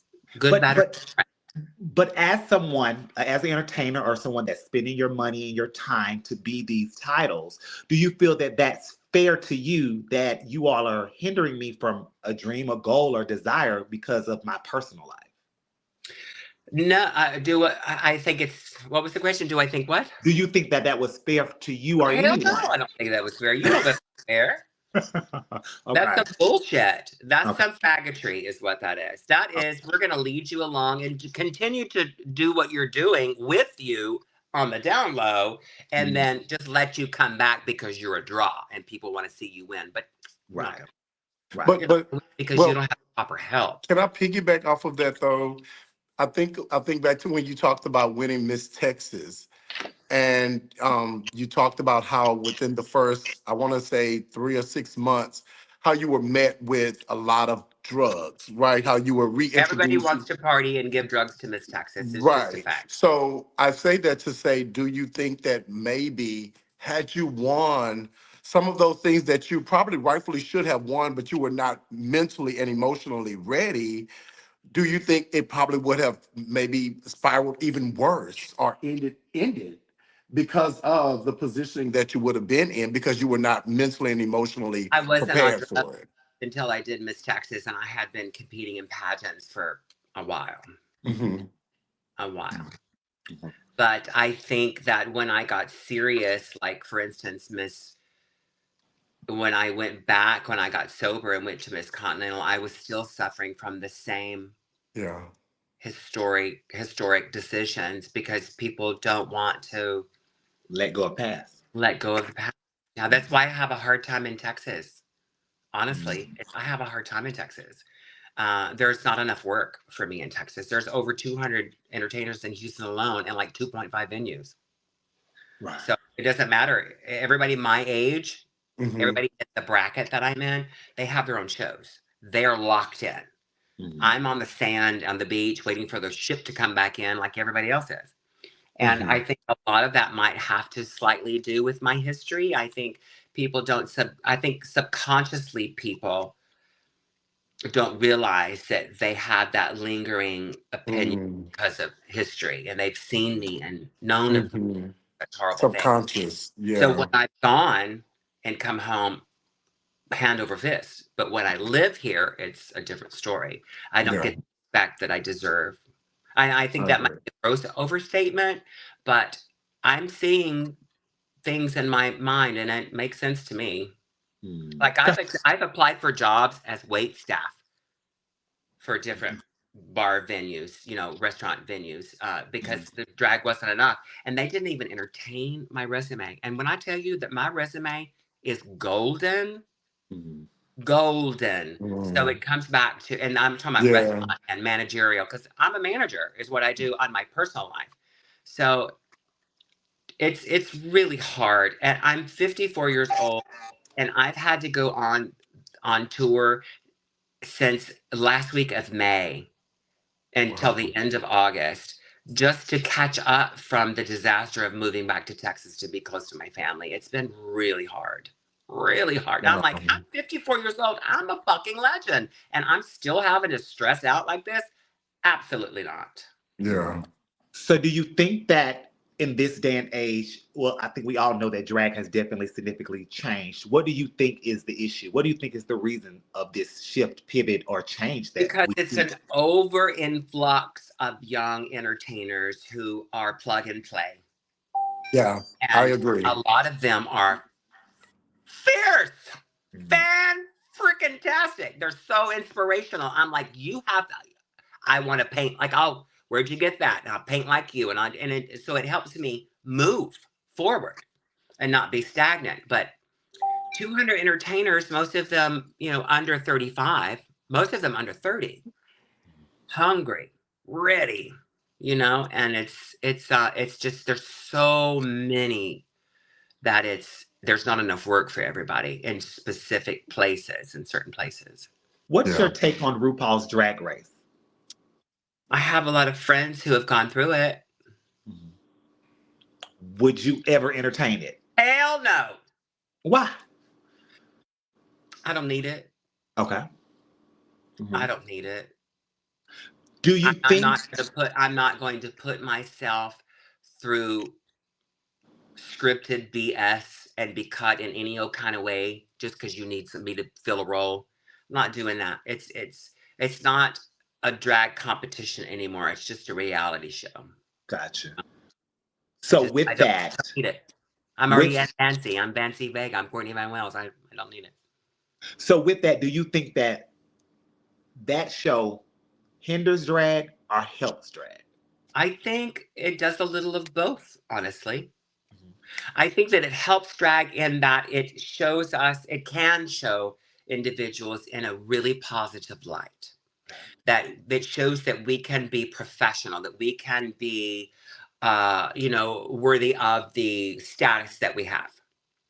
But it also can hinder because I want to say everyone thinks they can do it, and they can, but just because you can doesn't mean you should. Or I'm stumbling over my words here, but I think that it hinders it in the fact that it has made it sometimes impossible or a lot more struggle for certain girls with an economic class to do what the others are doing to keep up. It's become incredibly expensive trying to keep up with the Joneses. Now, I have an overwhelming amount of talent, so I can rhinestone a stretchy jumpsuit and it can be a costume. Right. But a lot of girls, they have to spend a lot.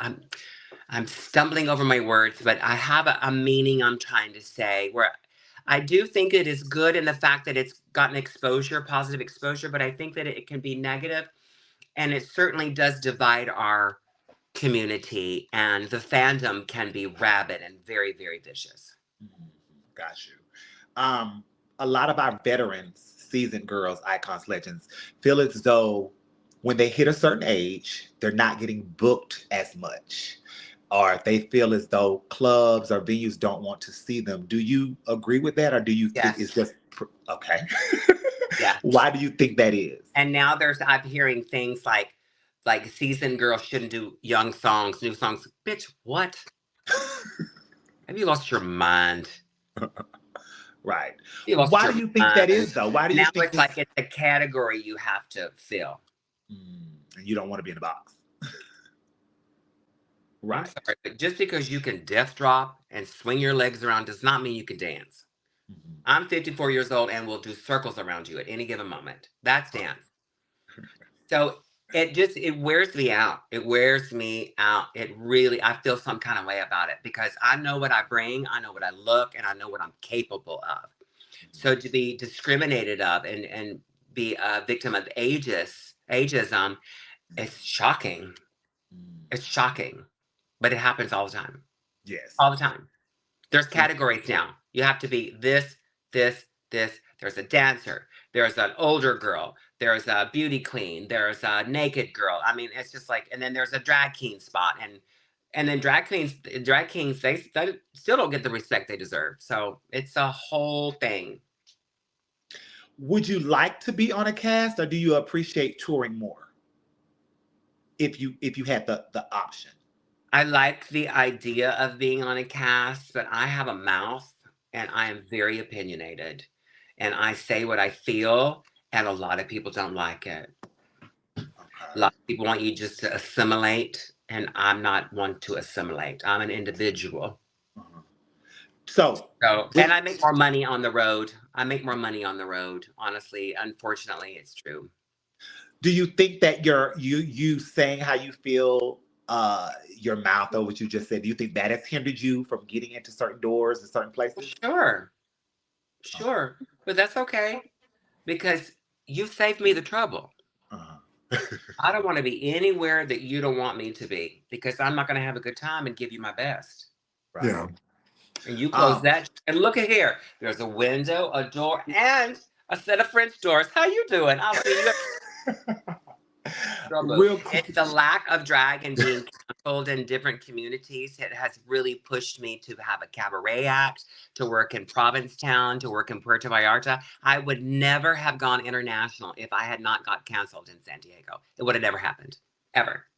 But now I'm in a movie. I have an international cabaret act. Girl, thank you. Yes. And I don't have to be around foolish. What? Real quick, she just came in the room. She want us to let you know, know that she's here watching now. Flame is in the room, so shouts out to her. um, why I did you get love counseled? you. Why did you get counseled in San Diego, My Vancie? mouth. Oh, I started working at a restaurant there and they were never really accepting. You know, I'm a little older. I don't do drugs. I don't drink. So I was never really invited to do things. Plus I had a partner and I'm, you know, I have a mouth, and if the dressing room looks like a garbage can, I'ma have a problem with it.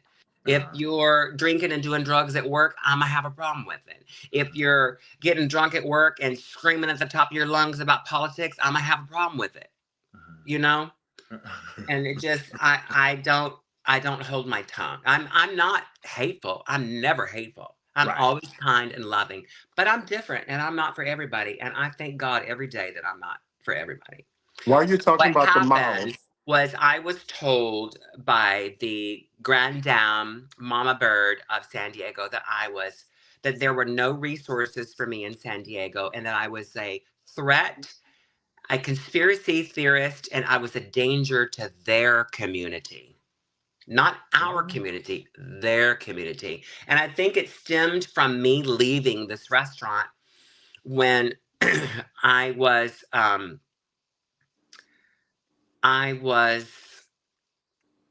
in a conversation with one of the entertainers and they were talking about, and one of the girls was registered Republican, a girl of color, a person of color, and she and her mom were, and we were discussing it, and one of the drunk girls got really drunk and just started being hateful, and I was like, and I told the girl, and I said, it's okay.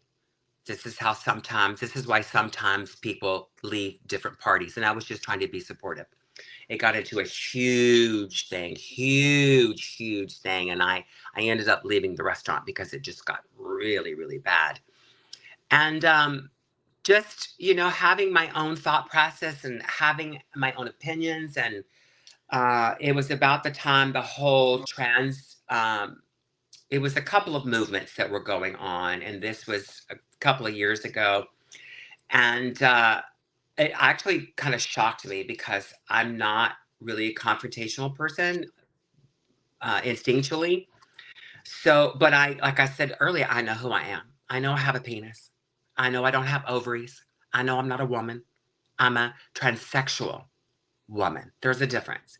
So they'd have a major problem with that, and I would see something online that looked odd to me, like it was supposed to be a commentary on fashion and weight when it was a large person wrapped really tight in leather twine, mm. and it was just, and I was like, what the fuck is this, I'm older. I don't know what the hell is this. And I got just literally land blasted online from it. Just land blasted. Like I'm some horrible monster for having my own opinion. And that's where it started. And then after that, it was just, you're not welcome here. So Mm. I don't go. All right. Well, look at you now, everywhere else. honey. What is your I relationship love with? them. Let me just say that Uh, I have no ill will to any of those amazing people in San Diego. San Diego is the reason I moved to California. The mm, people of San Diego fucking rock. It was just about four or five individuals that are in this Mean Girls clique that controlled and booked the whole city. And gotcha. they're the ones who ousted me. Okay. Yeah. Mm. But to be Um, honest, I was never really welcomed. One day I said, "Hey, I've got Disney tickets. Who wants to go?" Dressing room full of people. What happened the next Monday? They were all at Disney except for me. So that's what I had to deal with yeah, in California, gotcha. San Diego. Um, you Mm. talked about it earlier during your win, and you were not in, didn't go to prelims at the end of the night. Your give up, you were felt disrespected, and all of that. What is your relationship with Continental now? I don't really have one. I love Jimmy. Okay. Love Jimmy. And when I see him, it's like no time has passed. I saw him at Texas Continental when I was judging, and Scott actually crowned me, and let me give up my 2004 step down because I was just so out of my mind back then. So Right. I have a bittersweet relationship with Continental. I'm Uh-huh. going this year to go dress Miss Texas. So I'm going to be there. It's like I don't have animosity. I don't have bitterness. I just have some residual sadness, if that Mm. makes sense. So I haven't gone back for a walk. I haven't gone back to watch or anything like Right. that. It's too expensive and I'm super busy. Mhm. Okay. Well, that's that. I You have a know, question about that. go Uh, ahead. um, well, not about that, but about that. Did you ever have any backlash the year you received first runner up at Continental when you were like you pretty much went live to just pretty much vent about the situation in the dressing room and it was like hot, it was like really bad circumstances. Did you have any backlash of that, or was it received well? I don't remember, but I don't remember. But how could it have not been received well when it's the truth? Yeah. How are you gonna get mad at me for telling the truth? Right. Right. Do so. You say you will return. You know animosity. You are Yeah, returning. I love Continental. Are you Mhm. kidding? If I was still in pageant mode, I'd go back to Continental and try to win. But I'm retired and I don't have any desire for that. But you know, I don't question anything Mhm. today. I don't question anything. Everything literally happened when it was supposed to happen at that time for something in the future. Yeah. Or it was a culmination of something that happened in the past because we choose our own destiny. Every decision, every door, every adventure takes us on the path of our lives. So Mhm. every thought, every word creates our world. So that was the world I created at that time. And the bittersweetness of it, I will always have equal feelings of fierce love and letdown. And those are just emotions. It doesn't mean I like or dislike, they're just feelings. Just reality. Yeah. Reality, yeah. So You I you love them.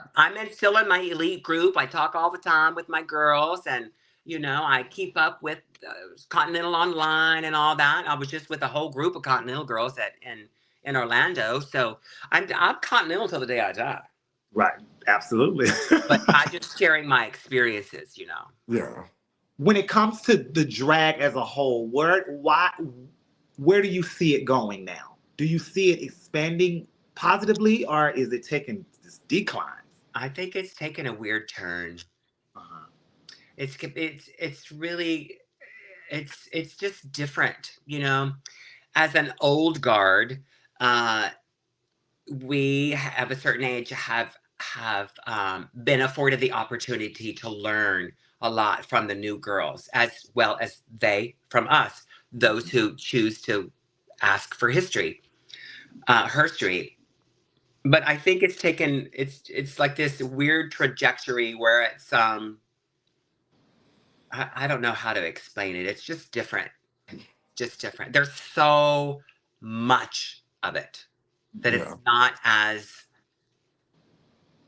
the value of it, the entertainment value of it, the getting ready to go see a show because there's only one that week or something like that. You know, there's not four in one day. Yes. Literally. Yes. So, you know, I literally can go and do drag all day long. So the nuance of it is gone.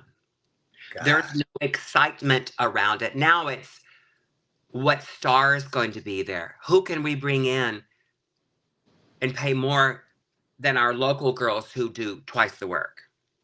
Yeah. Do you, And True. it's like that now. Yeah. do you think social media has a big part in that? Huge part of it because there are so many entertainers who are allegedly internet stars, but then can't back up in person. Here's the thing. Very true. Drag you can learn online and do it in your bedroom and be amazing. You can look sickening, but if you don't know what to do between taking dollar bills, you're not doing drag. You have to be able to sit down in that song and feel the breath, the beat, what she's thinking, how she's feeling, or he. You have to be that song. Uh-huh. Not up here floating around, splitting your legs, flopping back and forth, popping your hair, and then taking some. That's wonderful entertainment. It's wow, I love it. But can you do anything else? Can you? Can you? And Um, it sounds a little like I'm bitter about it, and I'm not. I want everybody to have work. right. Seriously, I want everybody to have work. I'm simply saying it's different. Yeah. The nuance of it, the genuine, the uniqueness of it is gone. Mhm. So these last questions we always ask our legends and icons. So the first one would be um, the new girls. Give me three up and coming, not necessarily just they don't have to be newer, but just not in your generation. Girls that you feel will have longevity in this industry. Who do you like? Who do you see it for? Who's doing it Lucy right? Perodisco, Hannah Santana. Oh, let's see. Hold on. Hmm. Adriana LaRue. Yes. Okay. Those are some Yeah. that you like. Okay. Those are my Houston girls. Okay. All right. Any particular ones that you might see on the road that you like? They don't have to necessarily be Houston. Let's see. Uh, I don't really Pay retain attention. a lot. I have to be really honest. When I recovered from my cocaine addiction and when I started my recovery, because I'm always in recovery, um, I melted my brain quite Oh, literally. My short term memory, non existent. uh-huh. Gotcha. Non existent. So there are a lot of girls that I like, but I can't remember their names. Okay. That's One in understandable. particular, I will tell you this. I just worked with it. She lives in Orlando. Her name is Mystery. Okay. Okay. Mystery. Ah, you caught me off guard. No, it's fine. Well, shouts out to her She's and all the ones that you really see. fun. Okay. Okay. When you, I know you, well, one of the questions was, what's next for you? Will you be competing again? But you said no, that you're retired from competition. I've made But, the jump to the other side of the table. right. So with you making the jump, take us back. Is there anything that you may would have wanted to have been that you didn't get or didn't try? Yes, Miss Continental. Okay. Okay. All right. Yeah. Okay. So let me ask you this. It used to be USA, but they're on the decline. So, Okay. So let me, and I love you, Wendell, and I think you guys are doing an amazing job of turning the ship around. But as far as national for USA, I could never why is that? because shit travels downhill. Mhm. Okay. there has been too much going on with the higher ups that have just salary. I was going to go back to USA Classic. Mhm.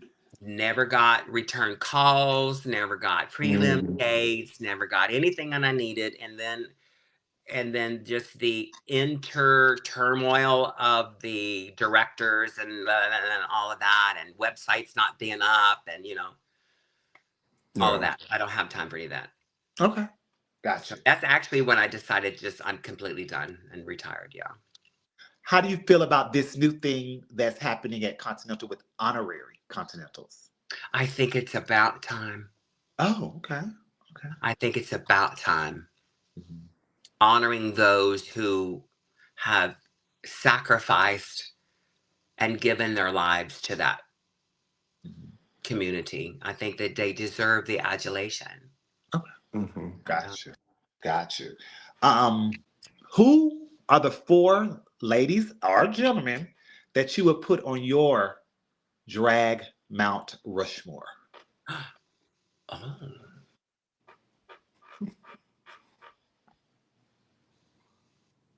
I think I'd have to put Marsha P, Mhm. Okay. Divine,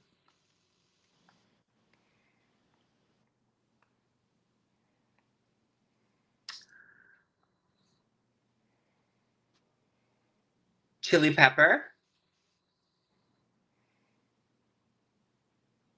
and Hot Chocolate. Okay. What would your children say about you? That I am nurturing, loving, and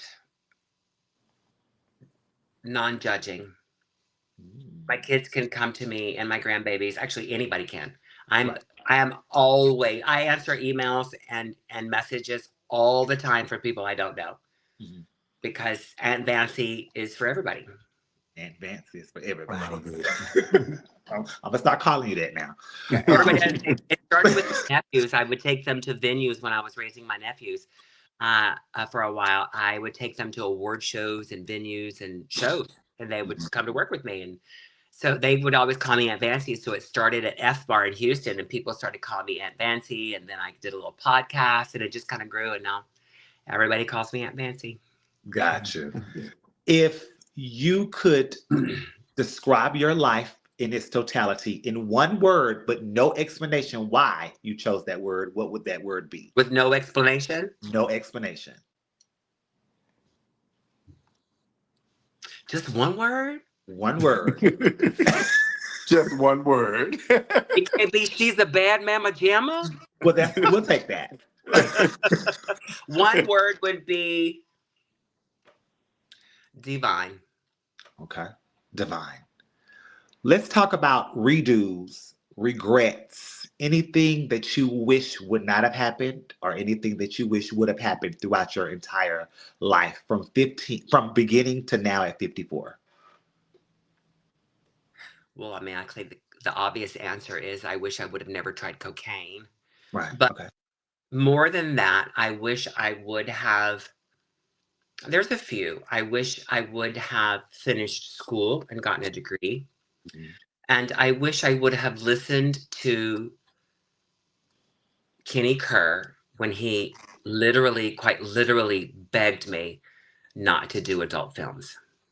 Okay. I wish I could go back and listen to him. So, two parts to that question. Number one, do you feel that you can't go back to school? Is that not an option, or you Oh just no, no, I can go back to school. I'm a okay? registered behavioral therapist now. I can work with autistic children. I have a Okay. degree or a certificate for that. But um, I I am fulfilled in what I do when I Okay. work with kids and animals. So I don't need a degree. I have that covered. But the regret for the adult stuff, Mhm. I really do regret that. Okay. Okay. Yeah. Was That that something that you were when you go forced to as do? Miss Texas, when I was Miss Texas and I went to registration for Miss USA and my layout in a magazine was being passed around, that's pretty embarrassing. How did that make you feel besides embarrassed? Well, I put on a front and just laughed about it and was showing people myself because I mean, what else are you going to do? Right. But it made me feel, I guess it made me feel triggered because I stayed high on cocaine the whole week. Gotcha. Yeah. Was that a situation you were forced into or voluntarily did?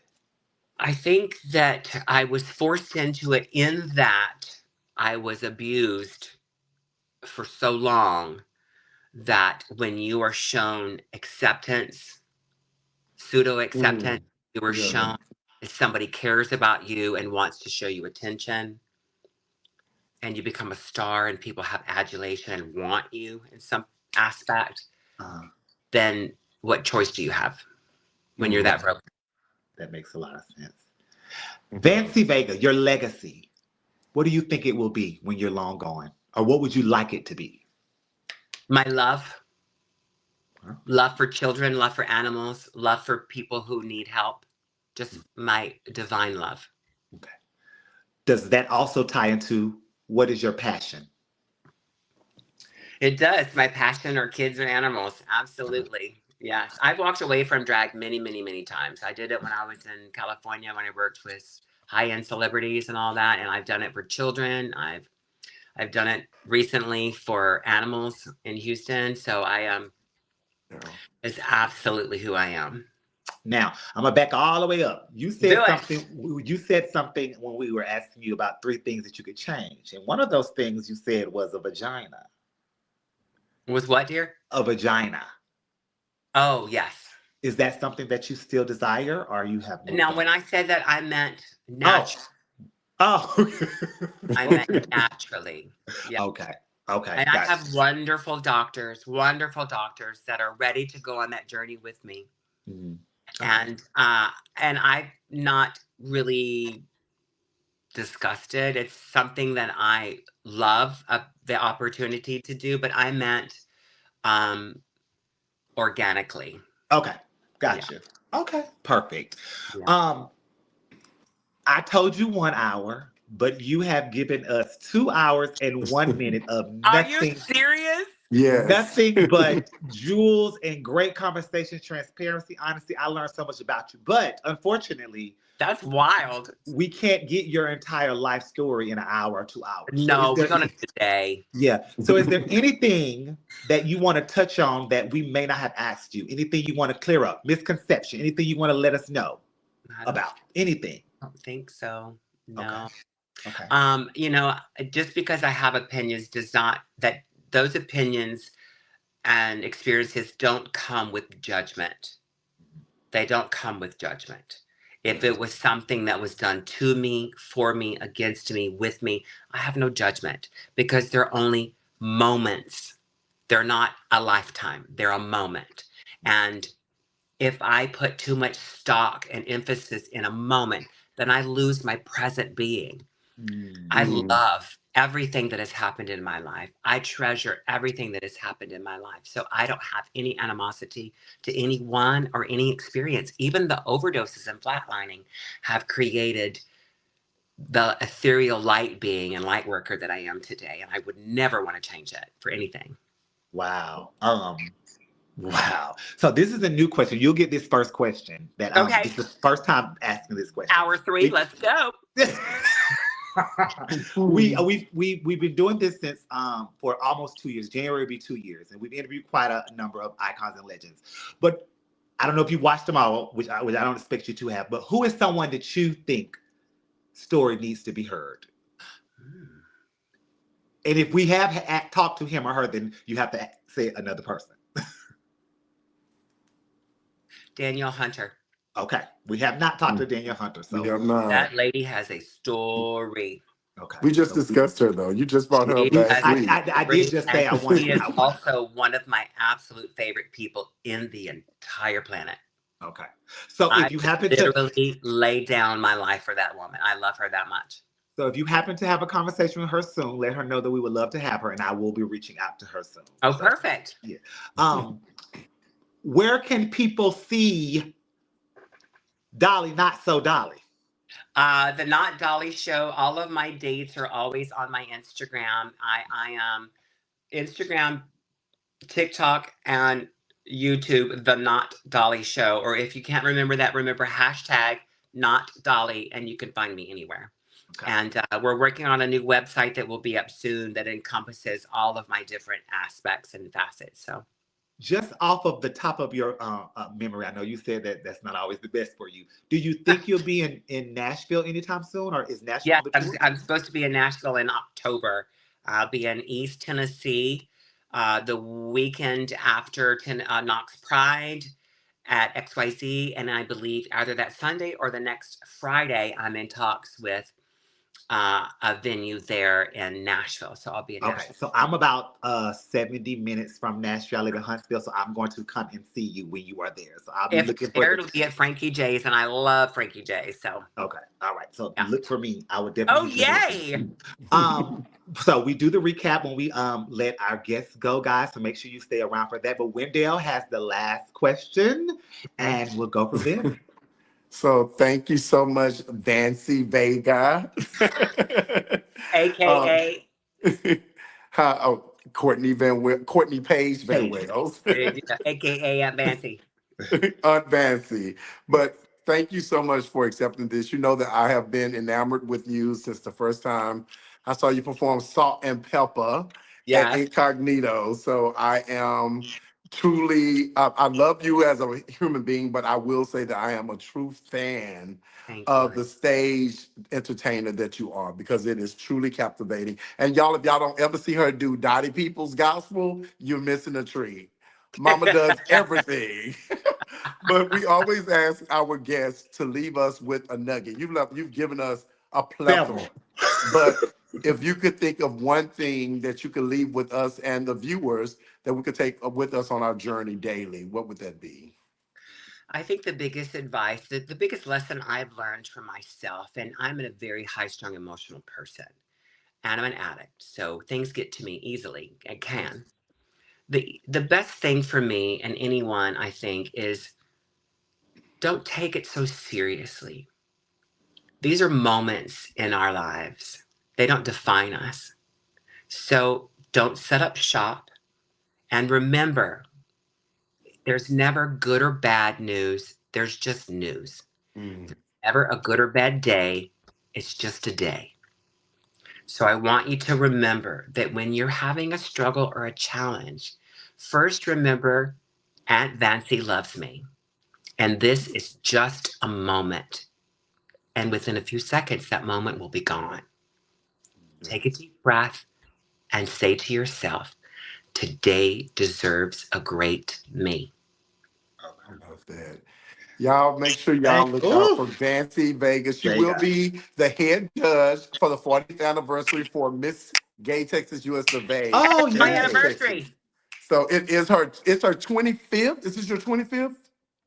25th anniversary, and she will be the head judge for the Miss Gay Texas US of A 40th Told you anniversary. she's old and on the other side of the table. So, Vancy, really quick, I have an inbox question, just really quick, from Let's do it. someone I'm that here wants. all night. Before we let you go, they said, with all of your impersonations, who's your favorite to do and who's your least favorite to do? That's a good question. My That's a good one. favorite to do is, you would think it would be Dolly, but it's Cher. Okay. Because I don't get to do her that often, and I look just like her as well. But Uh-huh. my least favorite to do is, um, I don't have a least favorite. Okay. Okay. I don't have a least favorite. I think right now the most challenging is Taylor Dane because I'm still trying to get the semantics down. Okay. Yeah. Got you. Do you find it longer to get into a particular character than it would be? Yes, Cher takes the longest to get into. Okay. Okay. Courtney Love, seconds. Okay. Gotcha. Well, we will be stalking your Instagram and Facebook for your dates, y'all. Make sure that you all are going out and seeing Auntie Vancy as she's on tour. Also, she will be at Texas, Miss Texas, celebrate her 25th year. So bring her all of your coins And and give her the. congratulations to you. Thank you so much. Thank you so much. But bring her your People. coins and show her the respect for her 25th that she so much deserves. And we And she will be appreciate burning this. up the stage. Make sure Yeah, you're ready. we Honey, appreciate we appreciate your 2 hours and 10 minutes now. are you going to break it we up into two? No, it's gonna stay on. It's gonna Honey, stay on. Oh, but if anything we can do for you in the future, a promotion, put a flyer up, anything, come back and you want to talk about something, do not hesitate. You are not part of our family. I sure This will. And thank you very, very much. this will stay up on Facebook for 30 days and always on YouTube. So if you want to always send someone over to the YouTube channel, it's at Let's Chat with Trinity Black. All the jewels dropped, all the transparency, your emotional side, we were able to see that. Thank you so much for giving us the You're raw and welcome. uncut. Thank My pleasure. you. Thank you for having me. And I will see you Love in you. 2 weeks. I will see you at Miss Love you. Texas and everyone else. Y'all have a good night. Bye, Thank y'all everyone. so much. For Bye bye. joining. Bye bye. Oh my God. That was so amazing, right? Yes, it was exhilarating. I love her She, baby, listen, energy. she was talking some stuff, and I'm sitting here writing down the jewels that she was dropping. So transparent, like Yeah, so transparent. we appreciate those interviews that are Yes, transparent. The story, she's 54, looks amazing. We don't want to make them cry and stuff, but we do like the vulnerability and the emotional because right. sometimes telling your story is that. And It's so everyone, healing. It's yeah, it's healing. feeling everyone that she's touched with just her situation. I hope that people learn and listen, and anyone that may be going through something, I hope that she was able to help you through that. Yeah, So I think the greatest beauty of her story is there is a other side. There's another side. there's Like another you side, don't have to. And she said she did it several times, right? right? So So, she kept getting back up. She kept getting back up, and this time she's standing strong. And so I think that yes, that is the beauty of it is that it's never too late.